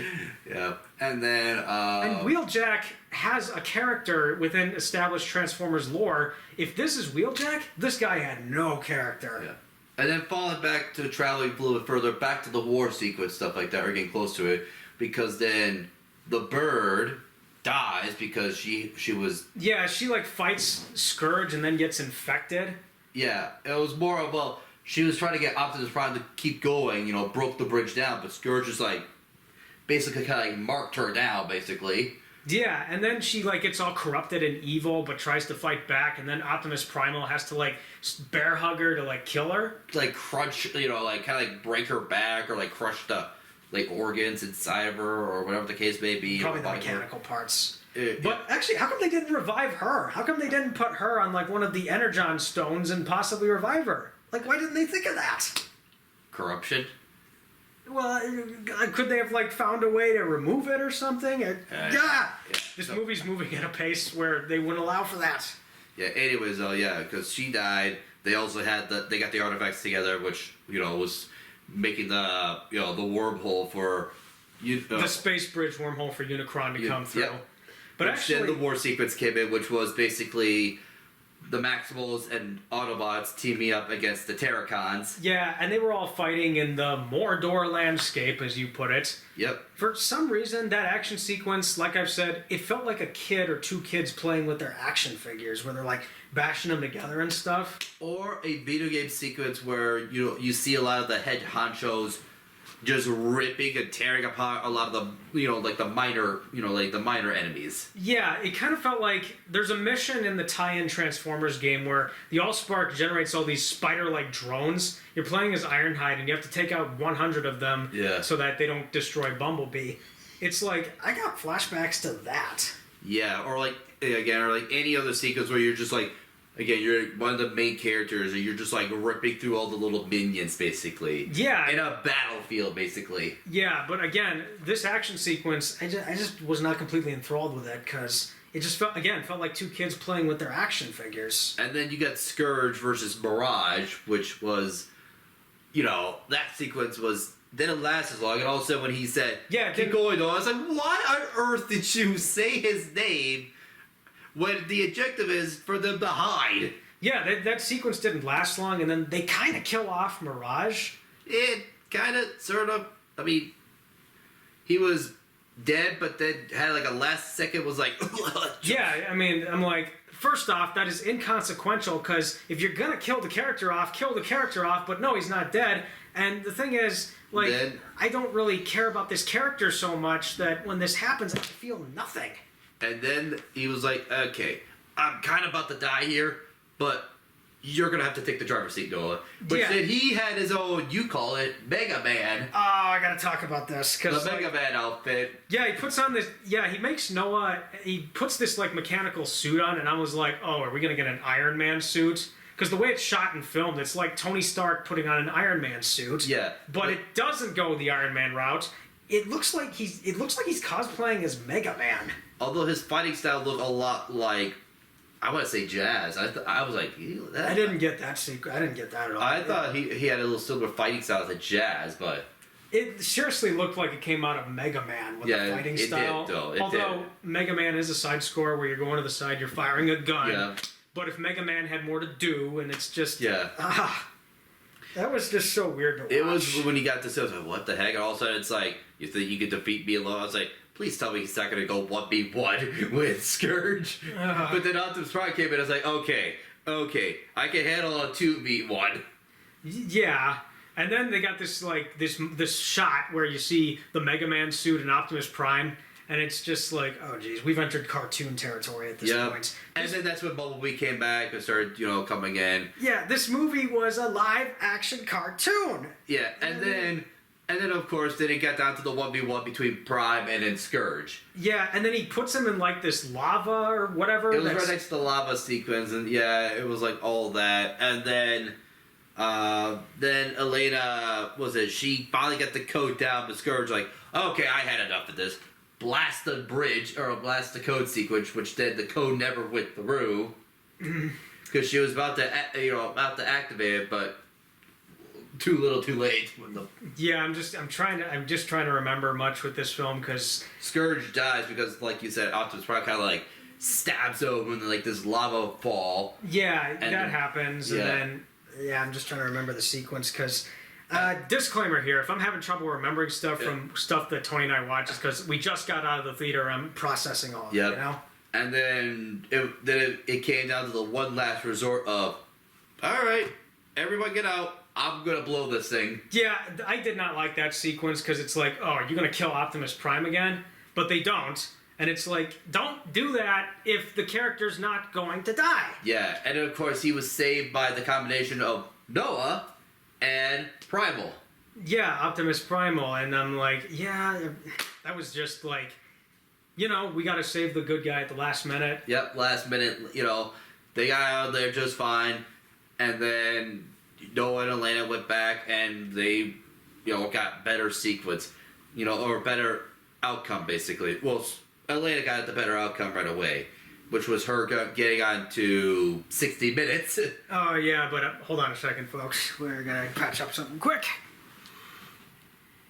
Yeah, you were talking about the 60 minutes. Yep, with Elena, because she was, she got a lot of the credit for, fighting the word. Yeah, she did. She got credit for all the work, even though she played her part in it. I don't know why she doesn't mention everyone else. Well, yeah, we only saw brief moments of the 60 minutes, like the intro part of it and stuff like that. Yeah, and the person that was interviewing her on 60 Minutes, I don't know why, but that person looked like Diane Sawyer. Yeah. Or I got Diane Sawyer vibes from the interview person, and I'm like, oh no. Yeah, and then of course, right before that sequence, though, too, you had Optimus Prime making his, his big speech, and then Noah came in with his speech. Yeah, and then Optimus Primal, I think, did his big speech. I think it was just Optimus Prime. Not Primal. Because every Transformers movie does this, except for Bumblebee, but every single one of them has a last-minute speech from Optimus Prime, and it's like, we're still doing this trend. But then Noah came in with his speech, and I was like, what? Why Noah? But then, of course, again... The whole point of that ending was because, Paramount has come out and said, with Hasbro, we want to have a new trilogy, and this is going to be Chapter 1. The ending is a complete setup for the next movie. Yeah, which I will now get to, because Noah finally gets to this other interview. Oh, wait, before we get to that, there were maybe a few other things throughout this movie I kind of wanted to talk about. The Maximals. Now, outside of the Hawk character, which was what was that character's name again? I forgot her name. She was a guide basically as well. Yeah, she was played by Michelle Yeoh, who is I apologize if I said the last name wrong, but she's been in a lot of stuff, and I actually like her as an actress. And it also did seem like at first the power scaling though between the Terracons and the Autobots. The Terracons looked like they were on a completely different level than the Autobots. But the only one that could match up to them were the Max. Yeah. Yeah, it was just like the power level dynamics between these characters. It was really kind of frustrating to me. Yeah. Because it's like this is the same problem as the other Transformers movies, where it's like, okay, these characters are powerful than the other, but it's like, are they really? Like, I don't think they have a set in stone power level with these guys sometimes. No, at least with the Autobots, the Decepticons, they were almost like equal. You kind of interchange a little bit with the power scaling a little bit with certain characters like Megatron, Optimus. Yes, they were equal in their own rights. Yeah, I can see that, but it's like, I just feel like with these power levels, they're either not set in stone or they're inconsistent, and it's just kind of frustrating to watch with these movies. Yeah, because at least with the Autobots and Decepticons, again, they were kind of like equal in terms of like their balancing a little bit. But then like with these other characters, like how did they scale? Like Lockdown, he was somehow had. Well, Lockdown is supposed to be a very skilled bounty hunter. Yep. And if you watch the cartoon, he's so skilled that he can take out almost any Autobot or Decepticon, because he has this device. It's like a stunning device. Yeah. It stuns you and knocks you out, and then you wake up strapped to a table. Yeah. Which is what happened in the cartoon. But Lockdown's supposed to be this really skilled bounty hunter that the Transformers have a hard time with. All right, so you got that sequence, but then again with these Terracons, it's like Scourge was able to kind of be on par, if not better, than Optimus Prime. It's like, how is he? Then it's like, well, he's got this power from Unicron, and it's like, so because of this enhancement ability from a god, he's I saw that where he's got all these abilities from Unicron, which makes him the better warrior. But is he really? Because I don't think they emphasized on that too much. Which then it was like that all of a sudden Prime got better and kept getting better and better repetition wise, and of course he beats Scourge at the end. It's like so now Prime is now at the level of where Scourge is. And if that's the case, where does he stand to Megatron? Because if he could beat Megatron, if he could, then how come Optimus Prime had a hard time against Megatron? Yeah, because that was one thing that was brought up in Revenge of the Fallen, is that they joked that Megatron, if he can take out Optimus Prime, he could easily take out the Fallen, even though he's not a Prime. Yeah. And even there's been parodies that talked about that too. Yeah. So it's that's the thing, is these power levels between these robot characters are really inconsistent and frustrating. And I just okay, are they powerful? Are they not powerful? And it seems like every other character but the Optimus Prime and all the highlight characters are weaker or powerful or something. It's really hard to figure out. Yeah. To me, because it was like, okay, so the only ones that could stand up to these Terracons are the Maximals, basically. Yeah, and the Maximals, I mean, this is something from the Beast Wars cartoon that we never saw Yeah. or have any familiarity with.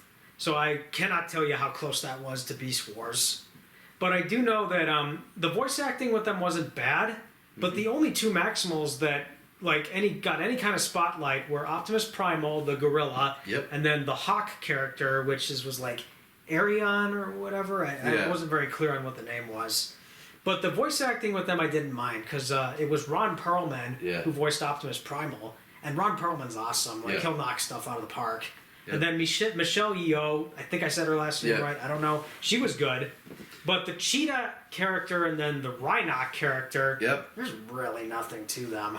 And that was really frustrating. It's like, if you're going to have all these characters, at least give them characters so we can tell who they are instead of their outside forms. And of course, when they transform, they were like skilled warriors, basically, in their own rights. It's like, holy crap. Yeah, like, why did we have a movie dedicated to the Maximals? Why are we throwing them in here? Like, why? Maybe we want to know more about the Maximals. Yeah, because it's like when Primal, Rhino and Cheetah, the Rhinoc character, and the Cheetah character, when they all transform, also they got their own specific weapons for them. So, and also they were able to easily take out enemies one by one. It's like, what the heck?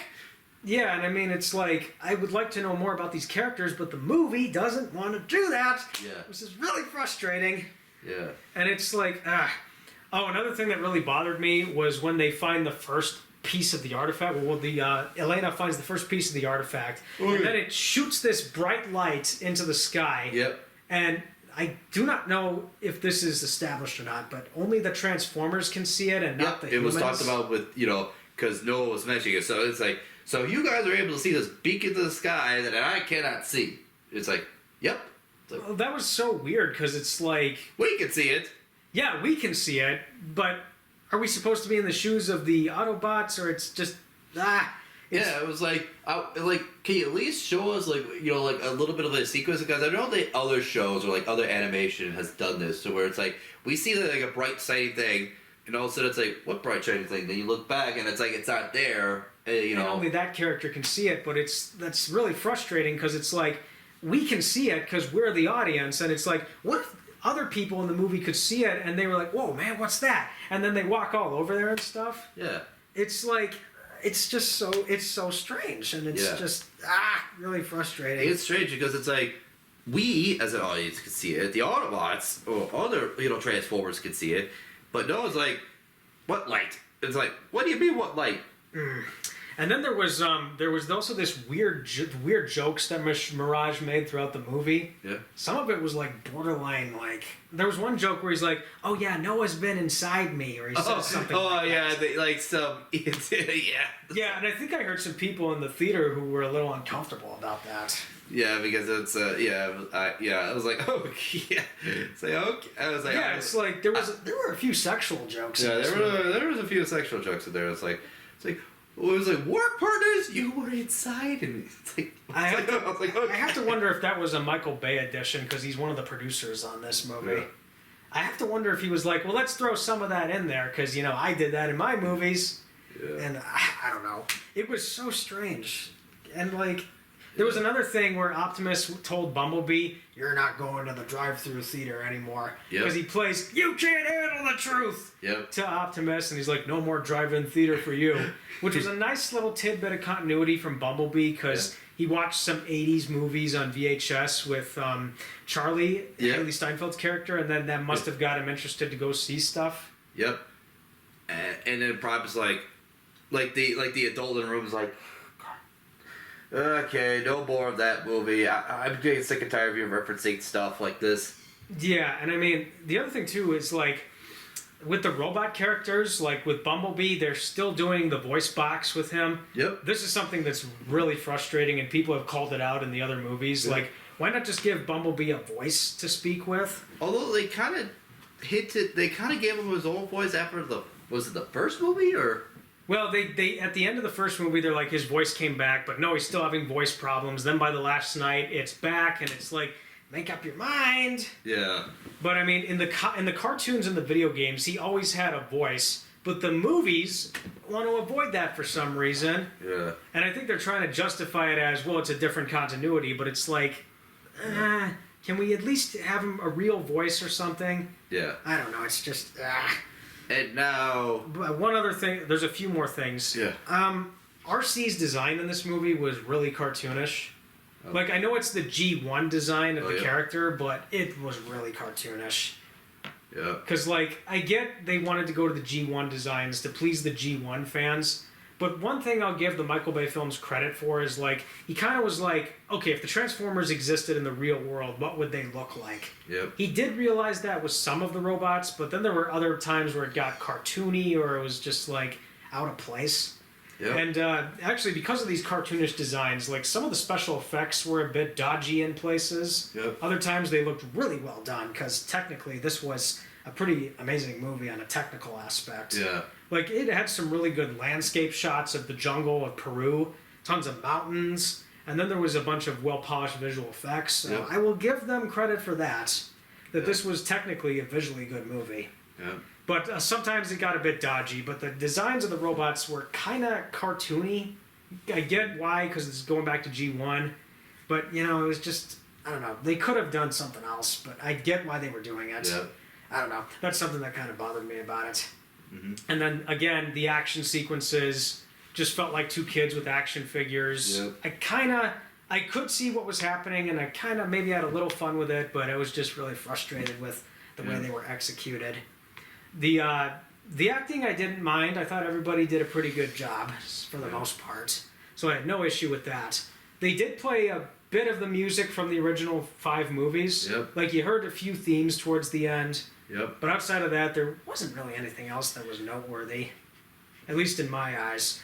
And then there was this visual where, like, the tower shoots out this cloud, and it's, like, spreading across the world. Yeah. And we see this sequence where it's, like, over New York. Yeah. And I turned to you and I'm like, this looks like it came straight out of Independence Day. Yeah. Because in Independence Day, when the alien ships come down to Earth, they come in, like, these giant fire clouds because they're entering the atmosphere, and then they emerge, and then they cover the city. Yep. It seriously looked like it came out of Independence Day. Yep. I quickly made that comparison, and I'm like, yeah. But anyway, let's finally get to the real big thing about this, which was the ending.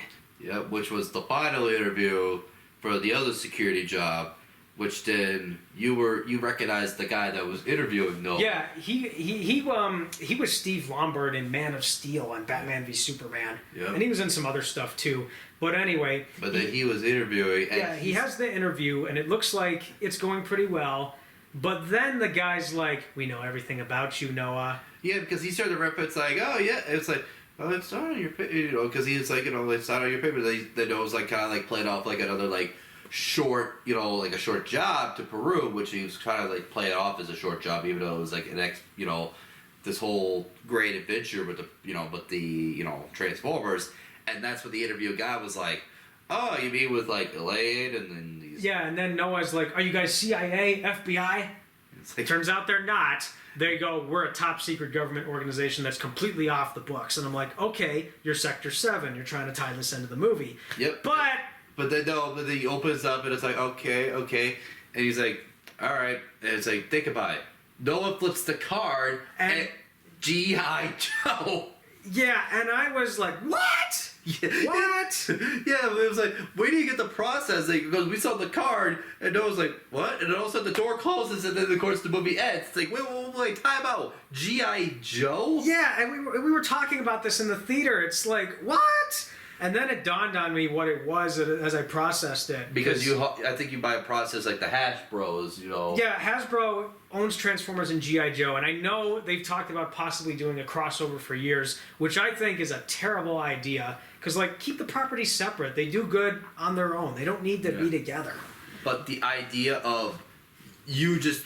Again, this was out of left field. I said it was a fast curveball early in this video. And, of course, at the theater as well. It was that, though, because it's like, you're throwing another franchise at us in the movies? Yeah, and it's like... And at the end, do. And as I was processing this, it dawned on me what this all was. It's an attempt to make a cinematic universe, just like how Marvel and everybody else has been doing. Yeah. And I'm like, no, Hasbro, keep them separate. They do good on their own. There is no need to bring them together. But they want to do it. And it doesn't make any sense, too, because if this is supposed to be a prequel to the first movie, why weren't the G.I. Joes around in the Michael Bay movies? And how come they didn't help Sam Witwicky? How come they didn't help Mark Wahlberg's character? Yeah, it's like, where were they? They should have at least been in the second movie if they were around. And there were no attempts at all to try and connect the two properties together when those movies were coming out. They were never interested in bringing them together. Yeah, no, it's like, if they were around, because if this movie was supposedly before the first Transformers, and now you're just launching this G.I. Joe thing at us. Yeah. And it's like, none of this makes any sense. Like, none of it makes sense in terms of that continuity. I'm like, the only way possible is if you're telling us those 5 movies off the books. Yeah, and it's like, this is a separate continuity or just, and I'm like, oh gosh. I mean, see, comic books can get away with this kind of stuff because, you know, in comic books you can like get away with. They have gotten away actually with Batman fighting xenomorphs, and they've gotten away with like maybe him fighting the Predator. So in comics you can do this kind of stuff because comics can do weird stuff all the time. But in movies it's like, no, don't do that. Yeah.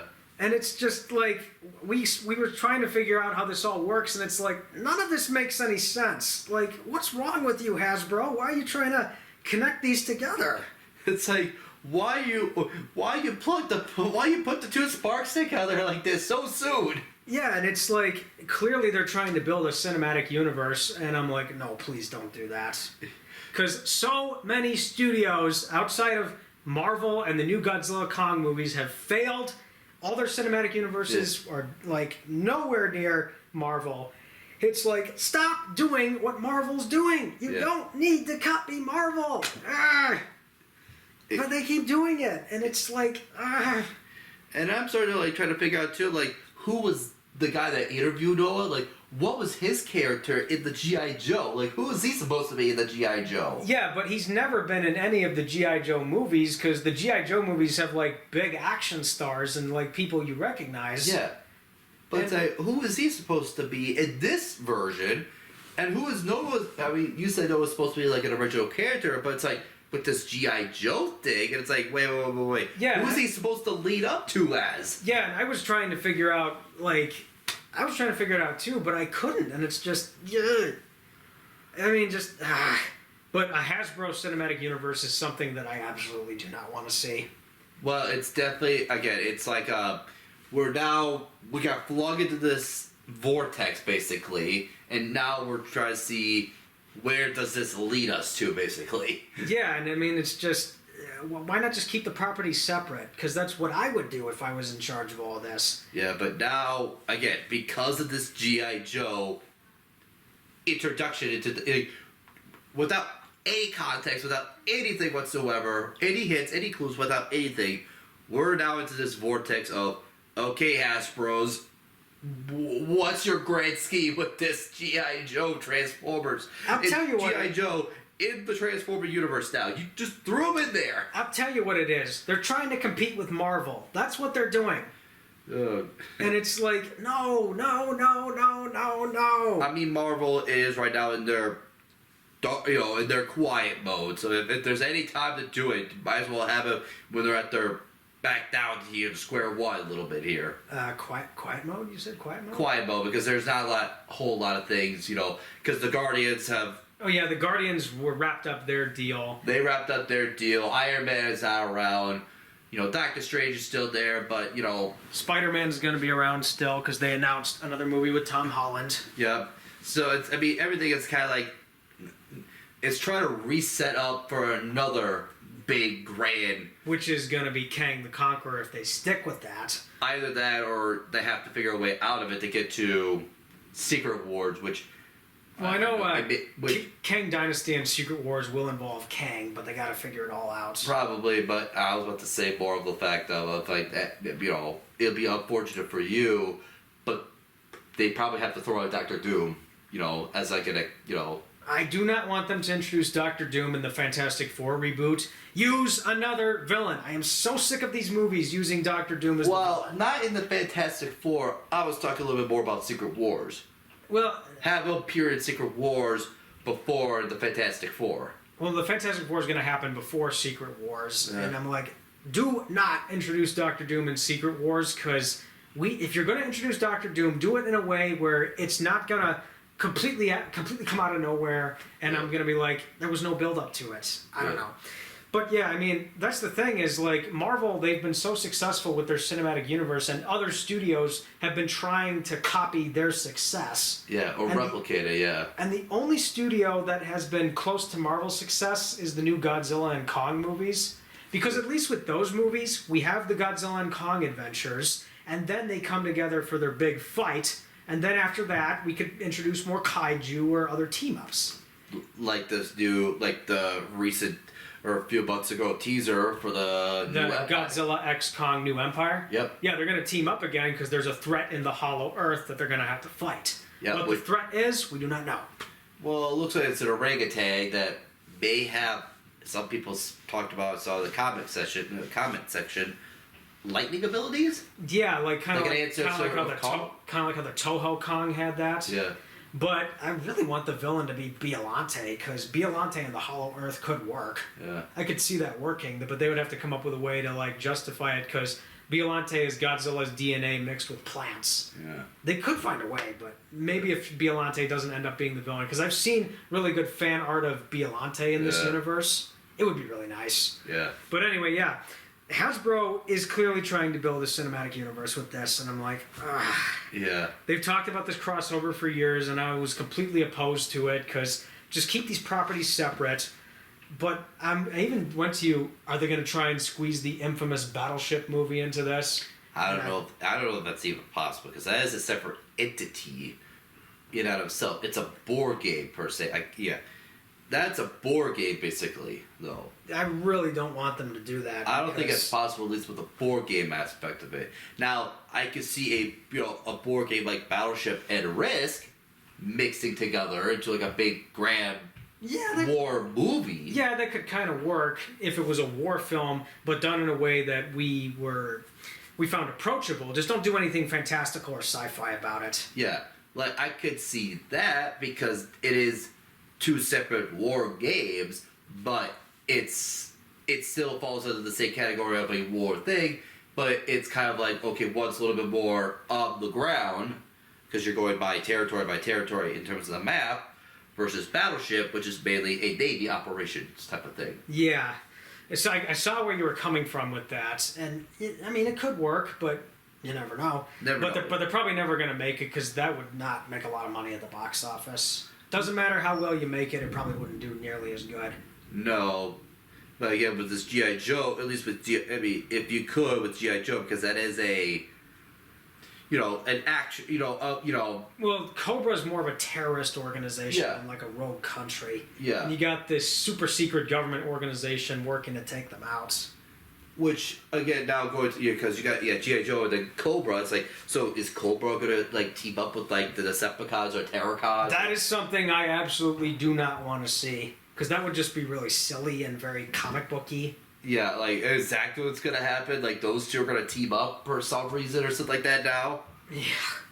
I mean, the other thing And too... then are we going to have, like, one of the two iconic characters from the G.I. Joe, the white and the black samurai. Oh, you're talking Snake Eyes and then the other guy, I forget his name. Yeah. But I know who you're talking about.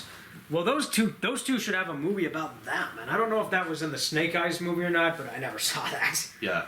But, yeah, this whole cinematic universe thing, another thing that really bothers me about it is, like, did Paramount and Hasbro learn nothing from Universal's failings, Yeah. Because Universal infamously tried to start a cinematic universe with Tom Cruise Mummy. Oh, yeah. And they had a big logo that said Dark Universe. Like, this is the new cinematic universe of our with like monsters. with like the iconic monsters. Yeah, Like and that. they had these little setups to like Dracula and Dr. Jekyll and Mr. Hyde, maybe Creature from the Black Lagoon. I have saw that in a few reviews. Jekyll and Hyde, yeah. Yeah. The two personality switch, yeah. Yeah, but that movie failed like big time because people were like, nope, we don't want this. We don't want a cinematic universe if you're spelling it out for us. And it's like a cinematic universe of the monsters that Universal owns, it could work, but you gotta introduce these characters. Let's spend time with the characters and the monsters, and then we can all bring them together for a monster mash. But Universal was like setting up. I see what you did there. What's that? I see what you did there with the Monster Bash. What did I do? Come in for the Monster Bash. You know that song? Yeah. Well, I wasn't necessarily trying to do that. I was just trying to say, you introduce the characters, then they have their big battle royale. Yeah, I know, what I was trying to say. but I know what you're trying to say, like battle royale. But the way you said like Monster Mash, you know, the song kind of popped up. Yeah, but I mean, Universal failed so badly with that setup, and it's like, is Paramount and Hasbro trying to do the same thing here? Because it's like, Paramount and Hasbro. I don't think anyone's asking for this. I really don't think anyone is, because I don't recall too. And again, it came out of left field. We're in this vortex now. Well, if you're gonna go completely out of left field, you might as well just throw in the Teenage Mutant Ninja Turtles. No, But they won't do that because those movies are separate. Plus, it's Nickelodeon now a little bit, too.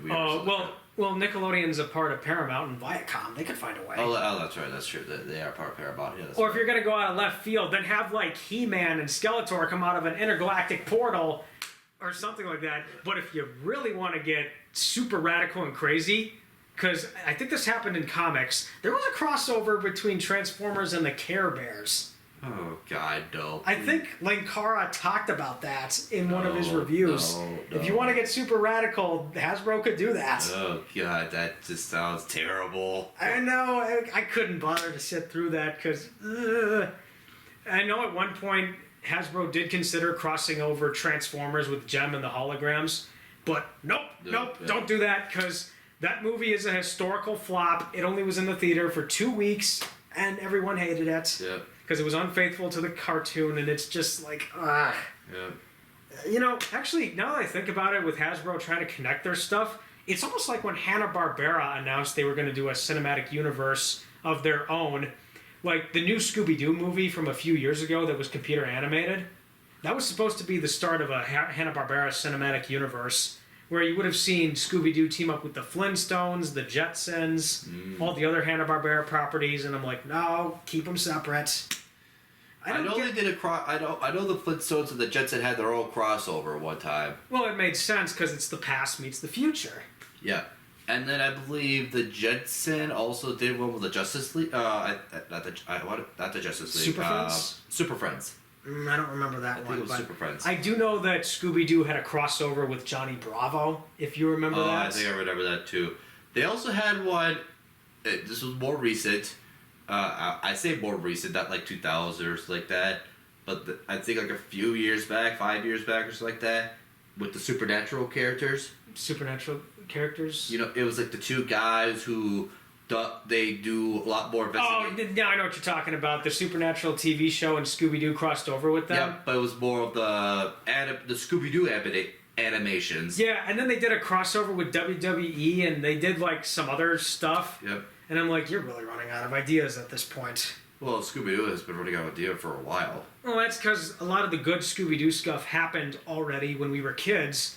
We saw it, and we loved it for what it was. I think it hit its peak when we were kids and also, like, middle school age.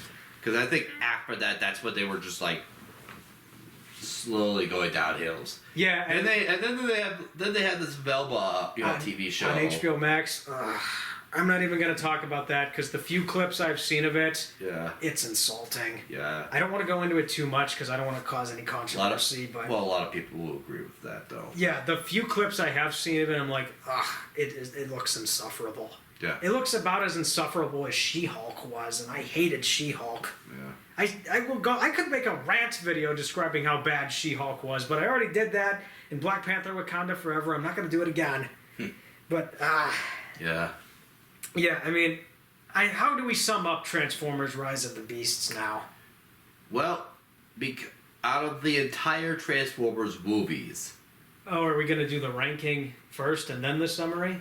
well, I think it kind of falls under the category of summary a little bit as well, because based on how we kind of like talked about the movies, we put it in the top 3 only because it's better than the Revenge of the Fallen. Yes, It's better than the 4th and the 5th movie, and it's better than Bumblebee. So, which means it's automatically the top 3 between the first Transformers and Dark of the Moon. Well, I think for me, it's better than Revenge of the Fallen. It's better than Age of Extinction and The Last Knight. Yep. I thought this was better than Bumblebee because at least this one, I mean, it felt like a Saturday morning cartoon, but it was still delivering in terms of Transformer action and just it kind of felt like how a Transformers cartoon would. Yeah. I mean, this movie didn't really feel epic. It just felt more like a cartoon to me. Yeah. But I would say it's better than at least 3 of the Michael Bay movies, Revenge of the Fallen, Age of Extinction, Last Night. It's better than Bumblebee because this wasn't as family-friendly orientated. Yep. Which, again, that actually puts into the top 3, just right by that standard. Yeah, it's right up with Dark of the Moon and the first one. And interesting ranking, I know, but there you go. Yeah, it has to come down to that, basically, because it's the fact that it's better than the 3 Michael Bay movie, it's better than Bumblebee, and because of that, you have to put it in the top 3, but based on how we were talking about how it's like, oh my god, it's up, it's down, it's left and right, and twists and turns and stuff like that, it's in the top 3. Well, yeah, you could say that. And even though I'd place it higher, this was still kind of a frustrating experience for me. Because, I mean, just the way it was executed and the fact that it felt like a cartoon more than an actual epic movie, at least in my eyes. Yeah. And because in the top 3, based on how we kind of again, talked about the movie, it kind of tells you how much this Transformer universe has been really frustrating and convoluted and just I don't know. It's like if I was doing Transformers, I would not make it feel like a live action Saturday morning cartoon. I would actually make it an epic sci-fi story that's right up there with Star Wars, Yeah, I mean, because the thing is, Star Wars was always going to be an epic, and Transformers could be an epic. And when you watch these movies, you're like, it can get there, but it's bogged down by some stuff. Yeah. And it's just I feel like Hasbro has learned nothing from the previous movies and are kind of repeating similar mistakes, even if Michael Bay is not directing these anymore. No, but now it looks like they're trying to set up their own expanded universe with Transformers and G.I. Joe. And who knows who else?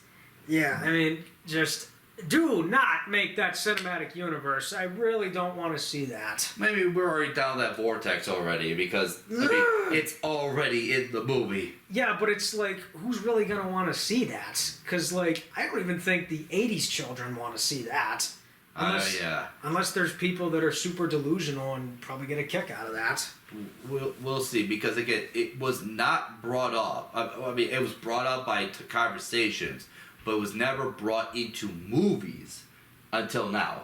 Yeah, because it's whenever we go to a Marvel movie, people are always excited about the next Marvel movie because we want to see what's the next adventure for these characters, Yeah. The same thing could apply to DC, but DC's always been a mixed bag. Yeah. And then with Hasbro properties, it's I don't know, just keep them separate, Yeah.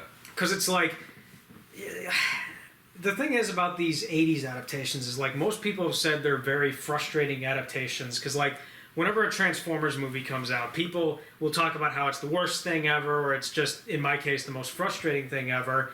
And same thing with the live-action Teenage Mutant Ninja Turtle movies from the mid-2010s, which had Michael Bay's touch all over them. Yeah. People have said the first one was the worst thing ever, and the second one was slightly better or more enjoyable. I think the live-action one, I heard a lot more criticism of that one. Yeah, because Michael Bay had involvement with them. Yep. And then for years, there's been attempts to try and get a He-Man live-action movie off the ground. God. But I can tell you right now, if they adapted it into a live-action property, it would not be good. Oh, God. Because if we learned anything about what Kevin Smith did to the property on Netflix, Yeah. It probably Oh god, we need to keep. I don't know how people would be comfortable though at the movie theater because the outfits too of He-Man, like the tight, like Yeah, I underlayers. know about the subculture surrounding He-Man. Yeah, so it would be like, oh god, how how are people gonna be comfortable? Well, maybe they could do it in a way that still feels epic, with like Conan the Barbarian, without feeling like cringy and stuff. Yeah. They could find a way, but again, they would probably screw it up. I know the director of Godzilla vs. Kong, they want him to do a live-action Thundercats movie, but oh gosh, if they screw up the visual effects and make it look like the Cats movie, there's going to be some terrified reactions in the theater. Yeah, that's for sure too. Yeah. Yeah, but it's like, these 1980s properties have had some pretty rough around the edges movie adaptations. Yeah. And for people, it just depends, really. It's like some people think it's the worst thing ever. I think it's frustrating, or I can get really mad at them. I wasn't really mad at this movie. I was just frustrated and baffled. Yeah, it was kind of like, was the movie entertaining for being like a Transformer battle, all that sort of stuff, like live action? Well, I think what hurt the entertainment value of Rise of the Beast was that it just felt like a live-action Saturday morning cartoon. Yeah. Or at least close to a Transformers cartoon that I've seen, and it's like... Yeah. I mean, when I say that I want the DC movies to like be more like the cartoons, what I'm saying is I don't want them to be cartoony. I just want them to have the dark, serious, but balanced tone with the humor of those shows. And that's one of the reasons why I like the DC animated shows so much is... They weren't cartoons, they were events. Yeah. And they felt like genuine stories where it's like the movie industry is so out of touch. It's like, do we want to deliver on the cartoony spectacle or should we deliver a story, And usually those who deliver a story are the ones who have a vision behind them, and it's a unique voice coming from the filmmaker. Yeah. Where if you're delivering on the action spectacle and not much else, then it becomes a cartoon.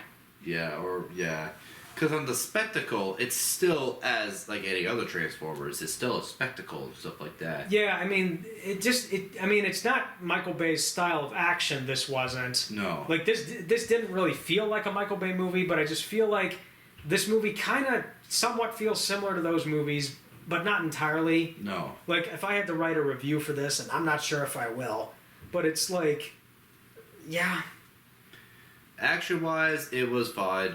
Story-wise, it was very Saturday morning cartoon, Yeah. at least in my eyes, with its execution. yeah, in terms of story-wise and everything else, yeah, it's been in the ending becoming a vortex in the storm. Yeah, like a setup for a cinematic universe that I don't think anybody wants. And now we're throwing into it with unknown where the direction it will be. Yeah, because like they want to do a new trilogy, but it's like this movie's coming out at a time when like we have so many summer releases. Like we have Spider-Man right now. We have Fast and Furious 10, which I don't know how that's doing in the theater. And then we have The Little Mermaid, which have gotten a lot of a lot of crowds, even though I've heard from some people it's not very good. I will not watch it because I love the original so much. I would probably hate the remake. It's a lot of there's some people that liked it. There's some people that don't like it. Very mixed reviews. Yeah, and I kind of feel like because the critics gave a mixed opinion on Rise of the Beast, there's kind of a disconnect between critics and audiences with some of these movies. Like, critics are going to say, this is the worst thing ever, or we had a decent time with it, but audience scores tend to be very inflated, and people are like, The Rotten Tomato effect. Yeah, and it's like, the audience is like, you critics are all mean snobs, you don't know a good movie when you see it, and I'm like, you're easily entertained, guys. Yeah.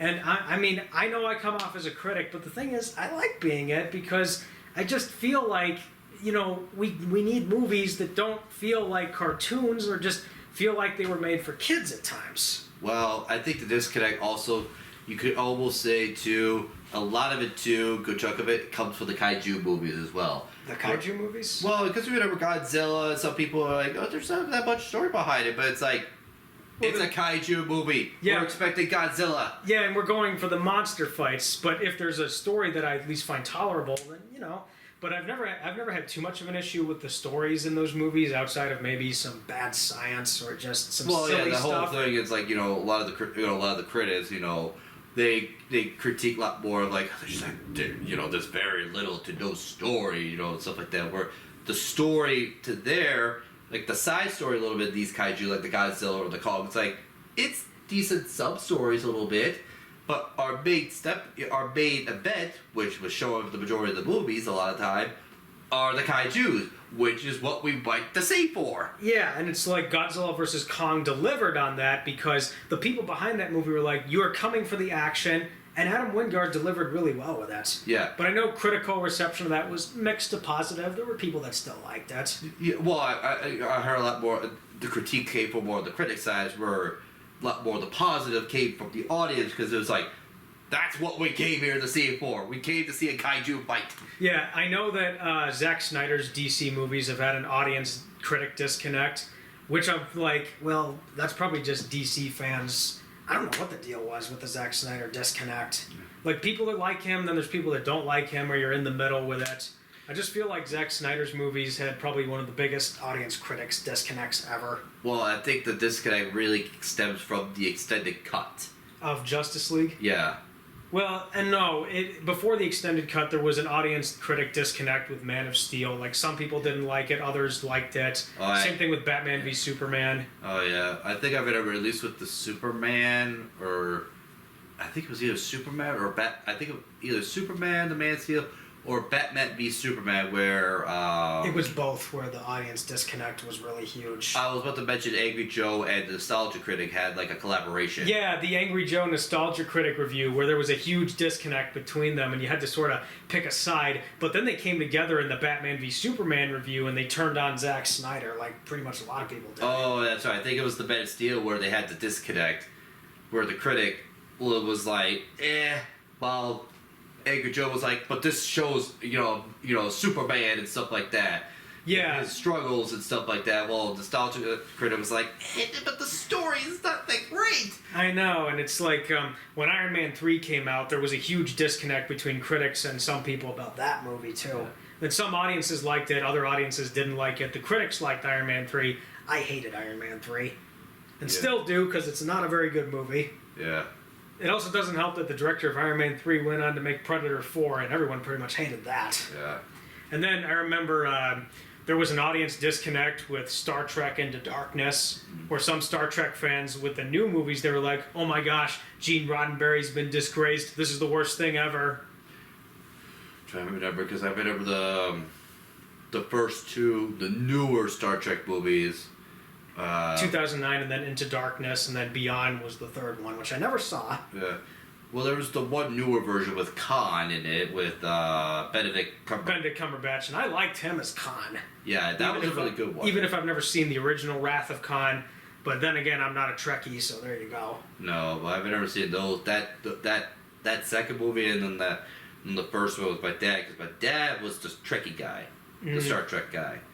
I wonder if your dad's if he's a Trekkie and you're a big Star Wars fan, if there was a disconnect or like some kind of friction. There's not that friction, but I am the Star Wars guy, and my dad is the Star Trek guy.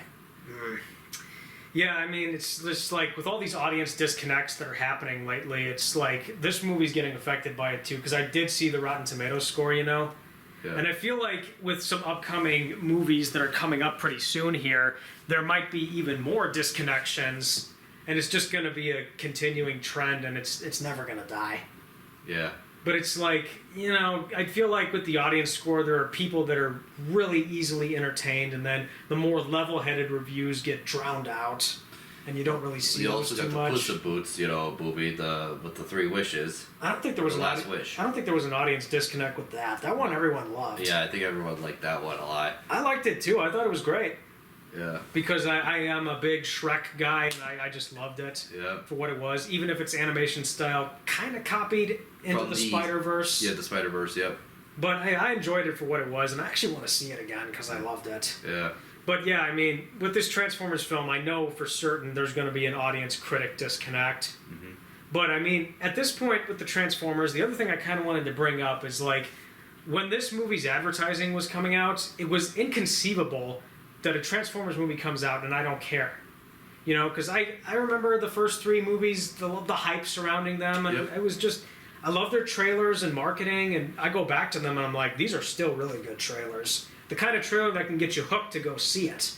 Whereas the trailers for this movie didn't really get me hooked, but I still wanted to see it out of curiosity, you know? Yeah. And plus it gave us something to talk about, which is really what any movie should do, give you something to talk about. Definitely, for sure. But it's like, yeah, this movie comes out and I don't care too much, but I want to see it out of curiosity, which is something that I feel is going to happen with Indiana Jones 5 when that comes out.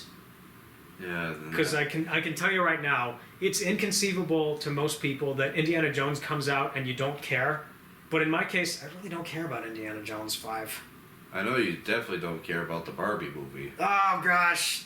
I'm going to go into that a little bit. I don't want to go too much. First off, that is not a movie. It looks like a joke. Every poster, every ad, it looks like a joke. It doesn't look like a real movie. It's like, duh. And people are defending it saying, well, there's a good director behind it. And I'm like, yeah, but good directors can sometimes churn out jokes of a movie or something that's just completely out of left field. And it's just, we're not going to see that. I can guarantee you right now. That movie's not made for us. I know it already, and it's just, Yeah. And also, international shortage of pink or certain shade of pink. yeah, that was a weird thing, and I'm starting to wonder, will that get an audience disconnect with the critics and stuff? And it probably will. I don't know. Probably because of too much pink. Not too much pink, more like the execution and style of the movie, and it's like, maybe it'll happen. I don't know. Yeah. But it's probably going to happen at this point. I mean, it's just, I don't know. But, I mean, yeah, I mean, for what it's worth, you know, I mean, I'm starting to run out of steam here a bit. But, yeah, this movie, this new Transformers movie, I mean, it's probably going to get beat by other summer releases because we're having a crowded schedule right now because things are picking up again after the pandemic has sort of subsided, you know, or quieted down. This will probably make some money. I don't know if it's going to be enough to warrant a trilogy. Yeah. But you never know. We'll see what happens. But I know for certain that with all the crowdedness that's going on, people have so many options right now. Yep. And it's just a question of will, you know, the profits go to something else, or will they go to this, or will there be a nice even balance? Yeah. I don't know. I don't really know. Let me patch up something quick, folks, and then we're going to close this up because this is kind of a long one. Yeah. Yeah, this definitely has been a long one, though, too. But we have went on either talked about some past shows and stuff like that, or rants, like just recent one with Barbie. Yeah, I think I just wanted to make this video long because I wanted to make up for our Mario video, you know? I had to condense it because of work. But I have a different job now. It's full-time, and I'm pretty happy about that. Yep. I'm not going to give away any details. But, like, for our Mario video, we did have more to say. I tried to condense it as best we could. So I just wanted to make this one, you know, a little longer, give us something more to talk about and stuff like that.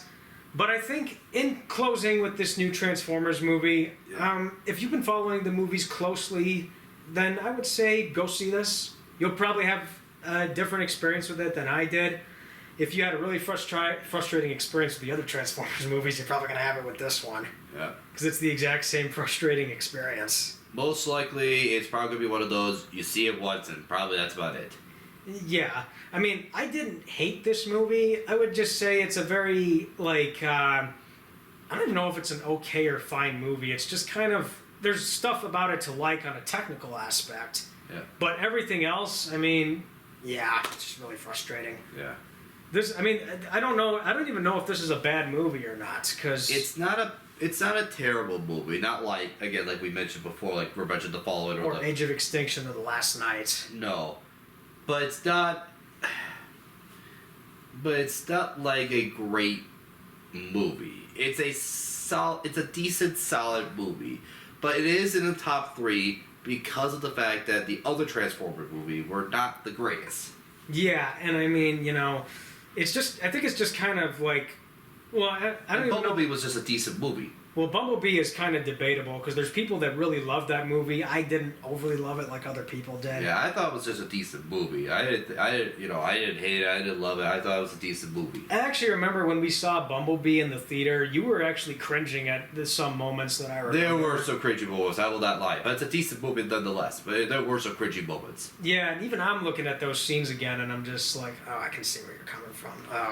but it's part of that family-friendly nature they were trying to do. And Yeah. I mean, yeah, it's just kind of tough because Bumblebee, it's kind of debatable on who you talk to. I know people really like it, but I think we can all genuinely agree Transformers 2, 4, and 5 are the worst ones. Yep.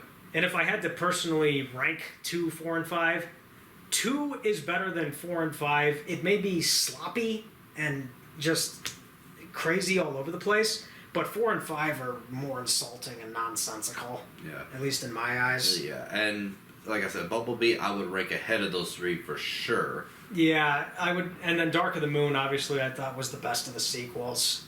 Yeah. But I don't know. It's just this has been probably one of the most frustrating film series I think that we've have been graced with the cinema. You know. Yeah, this Transformer kind of like the live action franchise has been Yeah, and definitely up and downs. That's for sure. yeah, and I'm starting to wonder if I go back and watch the cartoons or at least watch the '80s shows, what would my reaction be to those? And I think maybe I would prefer the cartoons over the movies because the cartoons, whatever silly stuff is in there, they would feel more coherent. They wouldn't be all over the place. And there's different continuities to follow. So you can kind of pick and choose. Like I know there's the Unicron trilogy, which is Transformers Armada, Transformers Energon, and Transformers Cybertron. You have the original '80s show. You've got Transformers Animated, which I only saw the first 2 seasons of. I never saw the 3rd season. There was going to be a 4th season, but the show was canceled before that happened. Yeah. There's Transformers Prime, which I've seen little clips of. Yeah. And then there's the stuff that's made for very younger audiences, which leave that to the very young audience. I'm not going to watch those. Mm-hmm. I just kind of feel like maybe I'd like the cartoons a lot more than the movies. Yeah. But I mean, yeah, you know, this was just kind of a frustrating experience. There were, like I said, there were good technical things about it, but really frustrating experience for me. And I will never get over the fact of that cinematic universe build up and all the cartoony stuff. It's just, oh gosh. Yeah. Although, yeah, in terms of the human characters, though, in terms of all the movies, I know we spent a lot of time with the Sam. Not that great. And then we got Mark's Mark character. Wahlberg's character, who some people thought was better, but he's got his own problems. I mean, he has some issue, but he got better with those issues. I know he had the father-daughter disconnect the 4th one, which, you know, got better at the end. Yeah, and thankfully they dropped that by the 5th movie, and then Mark Wahlberg had to date, as fans have joked, British Megan Fox in the 5th one. Oh, yeah. And then Haley was actually, I mean, I liked her. Yeah, Haley Steinfeld was pretty good. I had no issue with her. Yeah, I liked her a lot. Yeah. Although maybe I did have a little bit of an issue with Haley Steinfeld's teenage character. I get what they were going for, but she was probably more tolerable, I guess. She was definitely better than the rest of the bunch, for sure. Yeah, and I mean, probably there's so much to think She was about. probably the best human out of all the characters, even this one's. Yeah, there's probably so much to think about this. But Noah was actually, I would say he was, even though again we always saw Noah and Elena for a brief moment, but you could probably say they're probably better than Sam. Yeah, but they just weren't very interesting characters. No, but then again, none of these human characters have been super interesting. No, except for Haley though. I think one last good thing I'll say about this is that I actually did like the voice acting a lot, especially from Yeah. Peter Cullen, because he's awesome as Optimus as always. Yeah. Peter Dinklage I really liked. The voice of Unicron, I mean, it wasn't as intimidating as past Unicron actors have been, but it was fine, I guess. I did like Ron Perlman and the other voices here and there, but outside of that, I mean, yeah, it is what it is. Yeah. So I think that's all we're going to say. You can probably go see this and make up your own mind about it, but if you have not enjoyed these Transformers movies so far, you can probably skip this. Yeah. Now, next time, we are going to talk about The Flash. And I know you are cautious about this one. Yeah, because I know what they're adapting. They're adapting Flashpoint. And I'm really concerned about this movie because the initial word on it so far, because some of the reviews are out, initial word has been kind of positive with a little bit of mixed in there, but I'm extremely cautious about it because I know they're updating Flashpoint. I know it's basically the bridge to the reboot. Yeah. But it's like, how are they going to handle Flashpoints? How are they going to segue into the new reboot. Well, and the yeah, thing is, they're not going to faithfully adapt Flashpoint. That much I can tell you. Yeah, because the animated one, which was part of the Dark Justice League. Yeah, and that's a more faithful adaptation of the story. Yeah. Because it follows the comic pretty closely. It takes a few liberties, but it's seriously one of my favorite DC animated movies. And I think that was the first one out of the whole Dark. Yeah, it was the first movie in that whole 15-film saga. Yeah. And I'm actually going to rewatch the animated Flashpoint because I want to do some comparisons, obviously. Yep. There may be some comparisons with the comic. And I may throw in comparisons with the 15-film saga, depending on how fast I can get through that. Well, yeah, because that is a it's a 15-film saga for sure. But each of the movies are like 90 minutes long, so it's it's not that terrible. I mean, because of lengthwise, but it will be quite the journey though, especially the last two. Yeah, I would say the last two movies, or the very last one, Apocalypse War. Yeah, Apocalypse War. That was that's the very the last last one. one. That's when everything goes down the. I did sort of watch the epilogue, Constantine House of Mystery, which sort of, kind of wraps everything up, but it's mostly a John Constantine story. Yeah. And in past videos, I've kind of hinted that I might bring the drinks out with the Flash if it's that bad, because I want to drink away in my sorrow and depression. Yeah. I probably won't do that, because I've had time to think about that. I probably won't do it, because I want to be as sober as possible for this movie. And... who knows? We'll see. Yeah, we'll see. But we did get a trailer for it in front of this movie. Yep. And it's like, again, I'm still cautious about what's going to go down. Yep. Some returning villain. The returning villain. Like General Zod. General Zod. Who, by the way, was not in the original Flashpoint. Yep. And then you got Supergirl, who was not in the original Flashpoint. Yep. And again, there's something kind of frustrating about Supergirl's inclusion in this movie, but I'm not going to go into that until the review. Yeah. That is interesting. And then you had the... Michael Keaton Batman. Yeah, Keaton's Batman in it. Which, that's mostly a nostalgia thing to get people into the theater, like what with No Way Home did. But No Way Home did it as a celebration of all things Spider-Man. This is not, I don't think, going to be a celebration of all things DC. It's just going to be like a greatest hits track run. Yeah. Or something like that. But, yeah, I'm going to be very cautious about it. I'm probably going to be about as sober as I get with this. But if I end up really disliking this movie, you are going to see me melt down on camera. Which I still have yet to show in one of these videos. No. But I've been restraining myself, and that's probably for the best. Yeah. Although if we saw Barbie, you probably have a meltdown on that one. If we saw... We're not going to. I know. In the same way we We're did not go see Cocaine Bear. Why does that even exist? Oh, God. Because it does. It has to exist. It's like, why do the Sharknado movies exist? They have no reason to exist other than their B-movie garbage. Because it is a B movie, though. That's the whole thing. It's a B movie that just has, like, a funny story. Funny with, like, kind of, like, gory... I don't want to say, like, completely gory, but, like, ugh, type of moment. Like... Although I think it was based on a true event, even though what happened was the bear got high off the cocaine, but never went on a bloody rampage. Yeah, no, never went on a bloody rampage. But it would go off of that what if, what if he actually lived and was completely high off of it? Yeah, and that's the other thing too with these based on true events, they blow everything out of proportion. Yeah. But yeah, if we did see the Barbie movie, I would melt down. But we are not going to do that because we are rational human beings. We would not waste our money on something like that. Who's ever going to go see that? Just be the brave soul to tackle it because I can't do it. I can't do it. I really can't do it. I mean, name one female-fronted property you would watch over Barbie, you know? Name one you would watch over that instead. Because I've got a few that I can think of.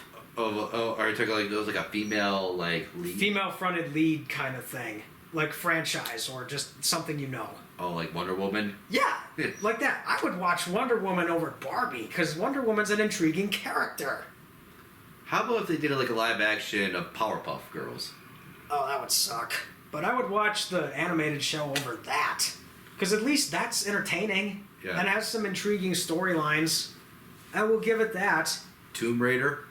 Any Tomb Raider video game? Like live action or something like that. Not the movies. The video games I would play, then watch the Barbie movie. Because there's like 3 different eras of Tomb Raider. You can play the games for sure, but because I just mentioned Tomb Raider movie. You said you wouldn't watch that. Well, they fall into the line of video game adaptations, and they're probably not very good. Yeah. But I mean, there's 3 different eras of Tomb Raider, all of which I would like to check out because I do have the games. And I mean, it's kind of interesting to see where the stories went with all 3 eras. But I would play that over watch the Barbie movie, really.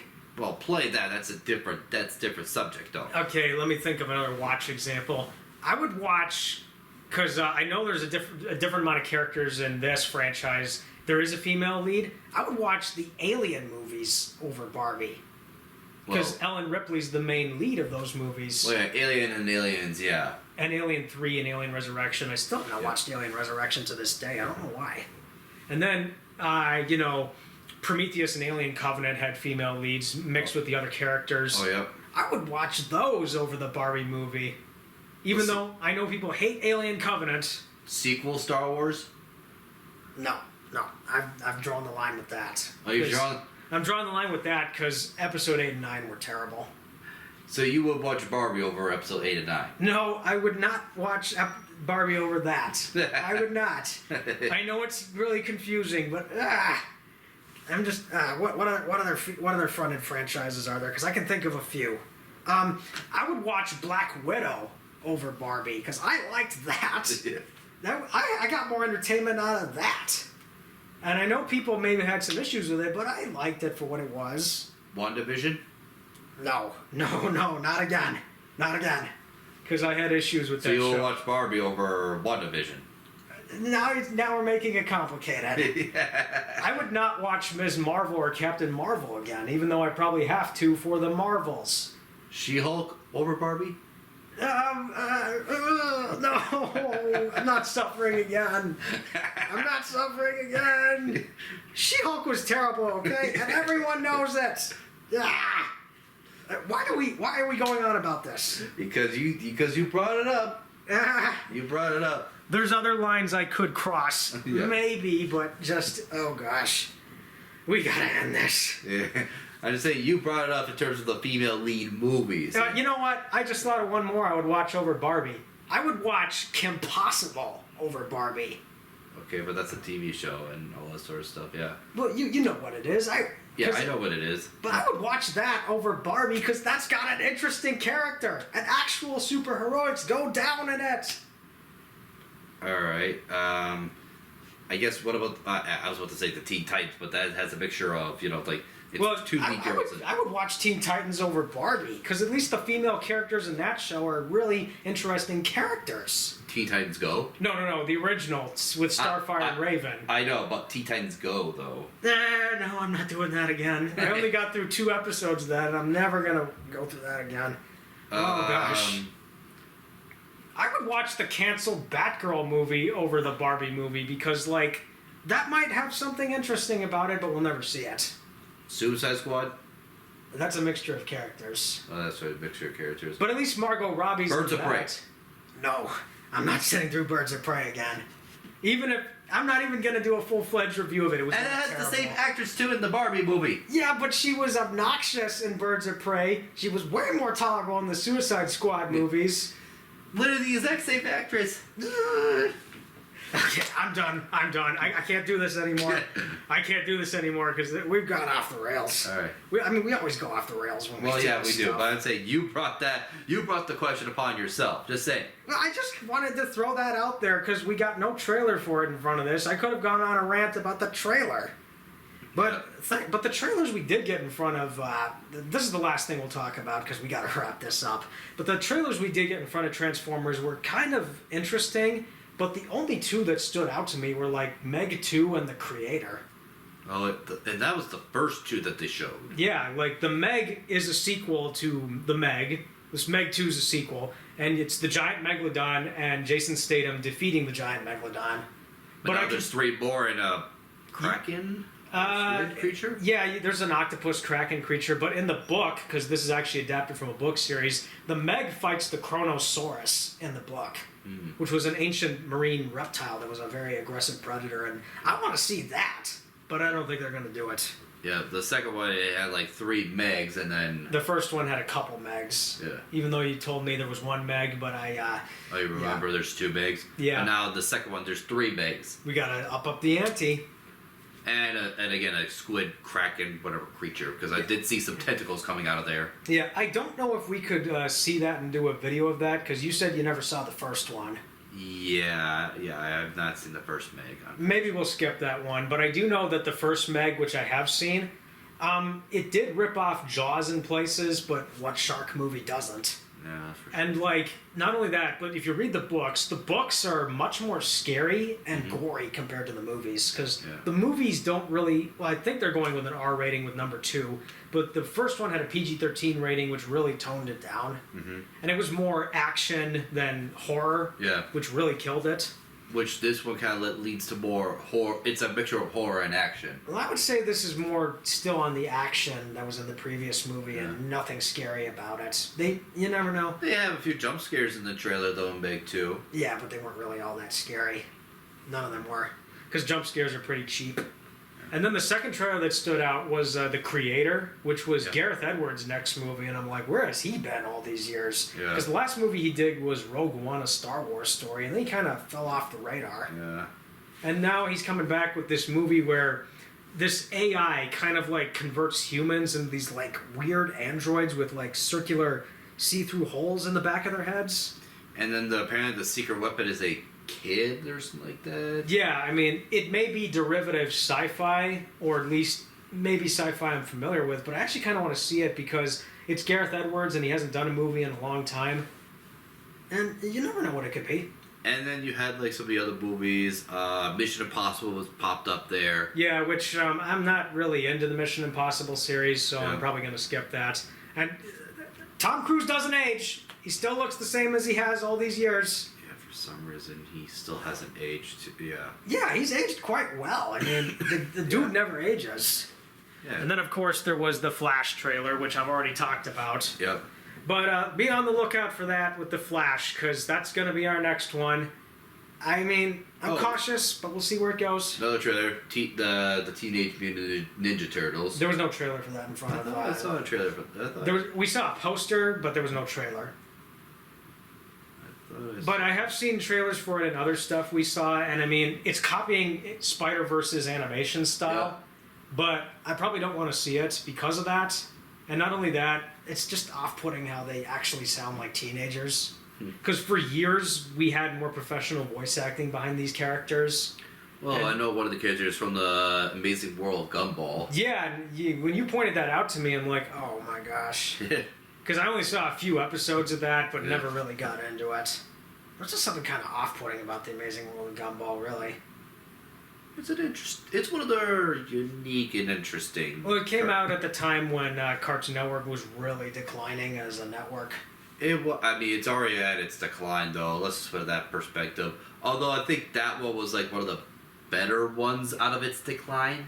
It's kind of maybe kind of debatable, but Adult Swim churns out the better shows anyway. Yeah. Which reminds me, I still have to watch Rick and Morty season 6, and they just added it to the rebranded Max, which was nice. Yeah, and the old Cartoon Network though, that was the good old days though, that's for sure. Yeah, pretty much Cartoon Network, Nickelodeon, and Disney Channel back in the old days, they were all really good. Yeah. And they, for the most part, had good shows, but now they are a shell of their former selves. Yeah. And it's a real shame too, because it's like cable is dead at this point, and like streaming is just the better option now. Well, yeah, like this. Yeah, cable is at it. I mean, cable's still going to be around because people are going to want cable.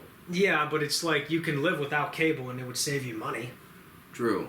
It could save you money. I mean, if you strictly go off of the streaming services and choose which shows that you're dedicated to. Yeah, and I mean, you obviously want to manage your subscriptions, but...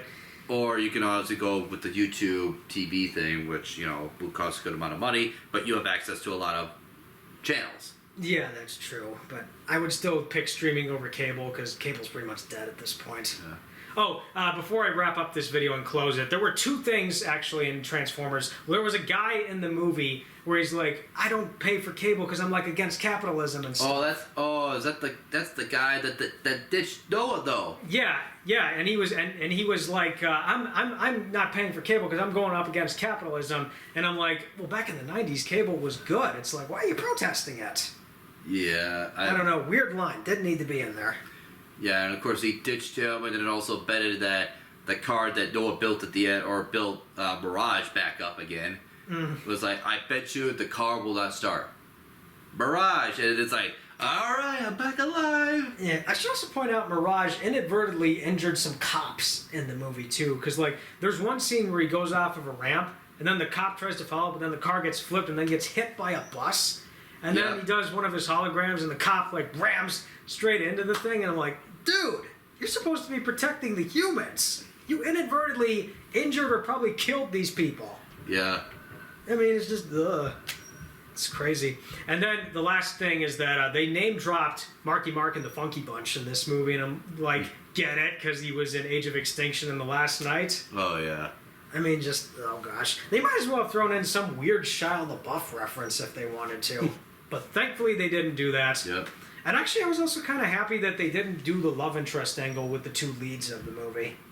Yeah, no, it was just, I think it was more like a friendship bond at best. Yeah, so it was nice that they didn't do the love interest angle, so good job you movie. Well, yeah, I think that was all with the Sam Wiki one, with the love interest one. Yeah. And the fourth one was all about family. Sorry to go all, what is it, Fast and Furious. Fast and Furious. Yeah, there were people with The Last Night, they joked about Optimus, you gotta turn your back on family. There were jokes about that when the fifth one came out. Yeah, the fifth one then was still family, but then of course, again, like you mentioned, Mark Wahlberg's character having a love interest with British Megan Fox. British Megan Fox, yeah. And then the whole nonsensical thing of the Transformers being connected to King Arthur and World War II, and they keep coming back, and yada yada yada. Ugh. And then I don't think Haley her character had a love interest with Haley Steinfeld did have kinda, sorta, but they didn't. But they're like, oh, we're not there yet. Okay. It's kind of like friendship building towards that. Friendship really. with another boy or something like that, yeah. Yeah. I guess so, or something like that, yeah. But not quite there, but it was kind of getting there probably. Yeah. And then this one was like just straight up just friendship. Yeah. And on that note, we are probably going to have to wrap up this lengthy video. And I apologize if it's this long, but I desperately wanted to make up for the Mario video, and I think, for the most part, we have succeeded. Yeah. But let's hope the Flash is... Well, okay, here's what I'm going to say about the Flash. The Flash better not be as frustrating as this was, but it may still be frustrating and bad from a different angle, in terms of DC. So, we'll wait and see, because I'm still cautious about it. Yeah. And I don't know what's going to happen, but... And that's coming up too, right?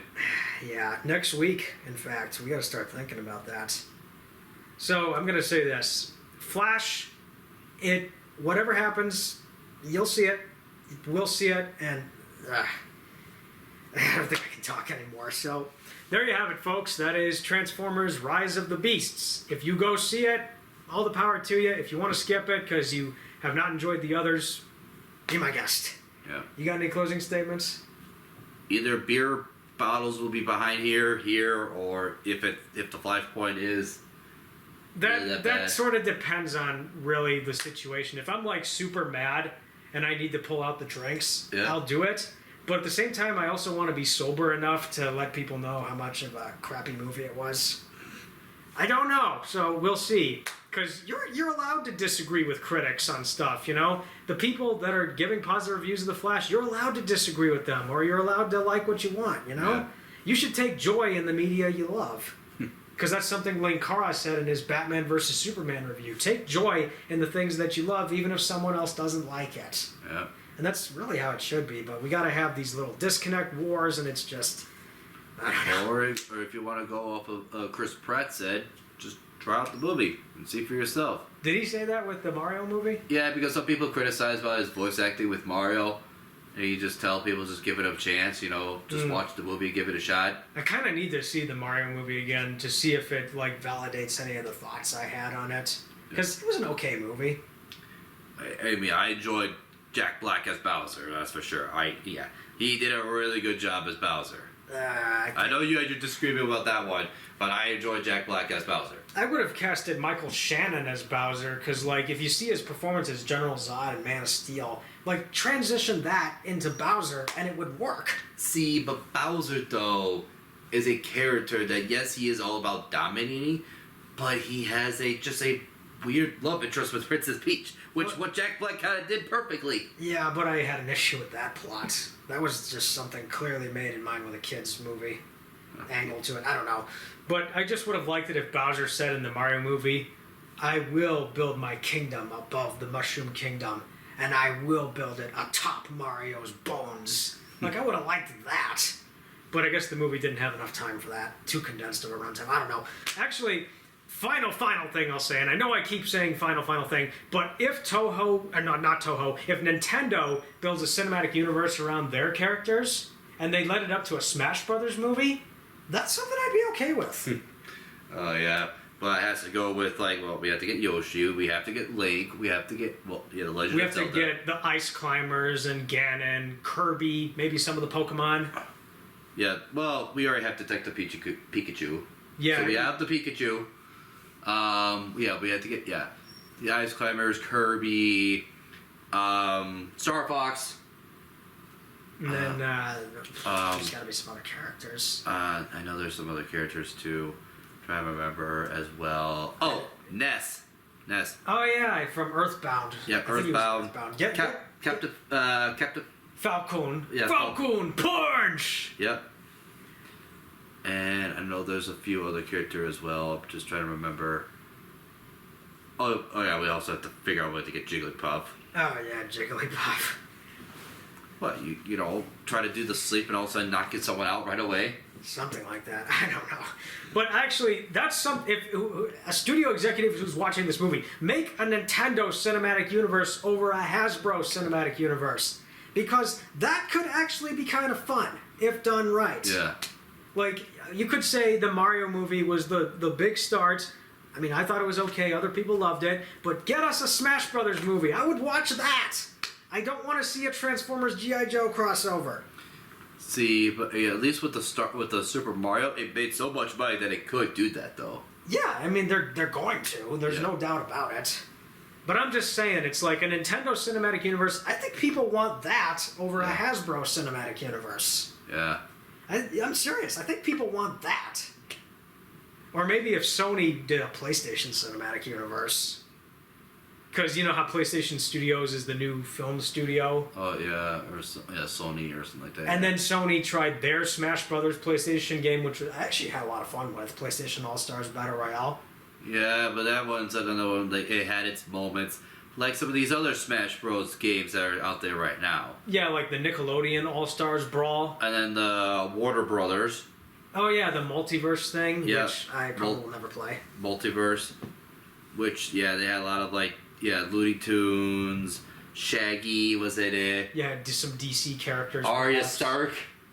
Arya Stark. Oh, from Game of Thrones? Yep, she was in it. Oh, boy. That's like Space Jam all over again. Yeah. But I'm just saying, it's like there's some crossovers we legitimately want to see, but a Hasbro one, no. No. Actually, what about an Xbox cinematic universe? That could happen, but you would have to sort of build it up. I know Halo Gears could be a possibility. That could happen, but you have to sort of figure out a way for that, though. Whatever they come up with, but I don't think Xbox has a lot of IPs outside of Gears and Halo. There are some, but not a whole. I mean, again, PlayStation had a lot more of the exclusive rights. And a lot of the exclusives are really good. There's no denying that. And then Xbox has a lot more of the multiplayer aspect of it. But again, they still have their own exclusive games, so. Yeah, I mean, I just keep mentioning the cinematic universe trend because, when Marvel got so big with the Avengers, all the other studios tried to jump in on it. Yeah. And there's been a lot of middling successes, but it's just kind of crazy that we're still doing that in 2023 because that was just so out of left field of what happened, Yeah. It's like we're still doing that trend in 2023 and it hasn't died yet. I don't know. I'm sorry if this video went on for long, folks, but I had to make up for the Mario video somehow. Yep. I could have maybe picked a better day for us to make a longer Mario video, but we did what we did. You know, we condensed it as best we could. Yep. Maybe if they make a future sequel, we'll have something to talk about. But yep, that's it. That's all we got to say about Transformers. See you next time for The Flash, and get excited because I don't know what the results are going to be. I don't think you and I know what the results are going to be. Yep. But, you know, I've got a hypothesis that it might be bad, but if I'm surprised, you know, we'll see what happens. I don't know. But anyway, we'll see y'all later, and have a good summer. Yeah. Peace. Yeah.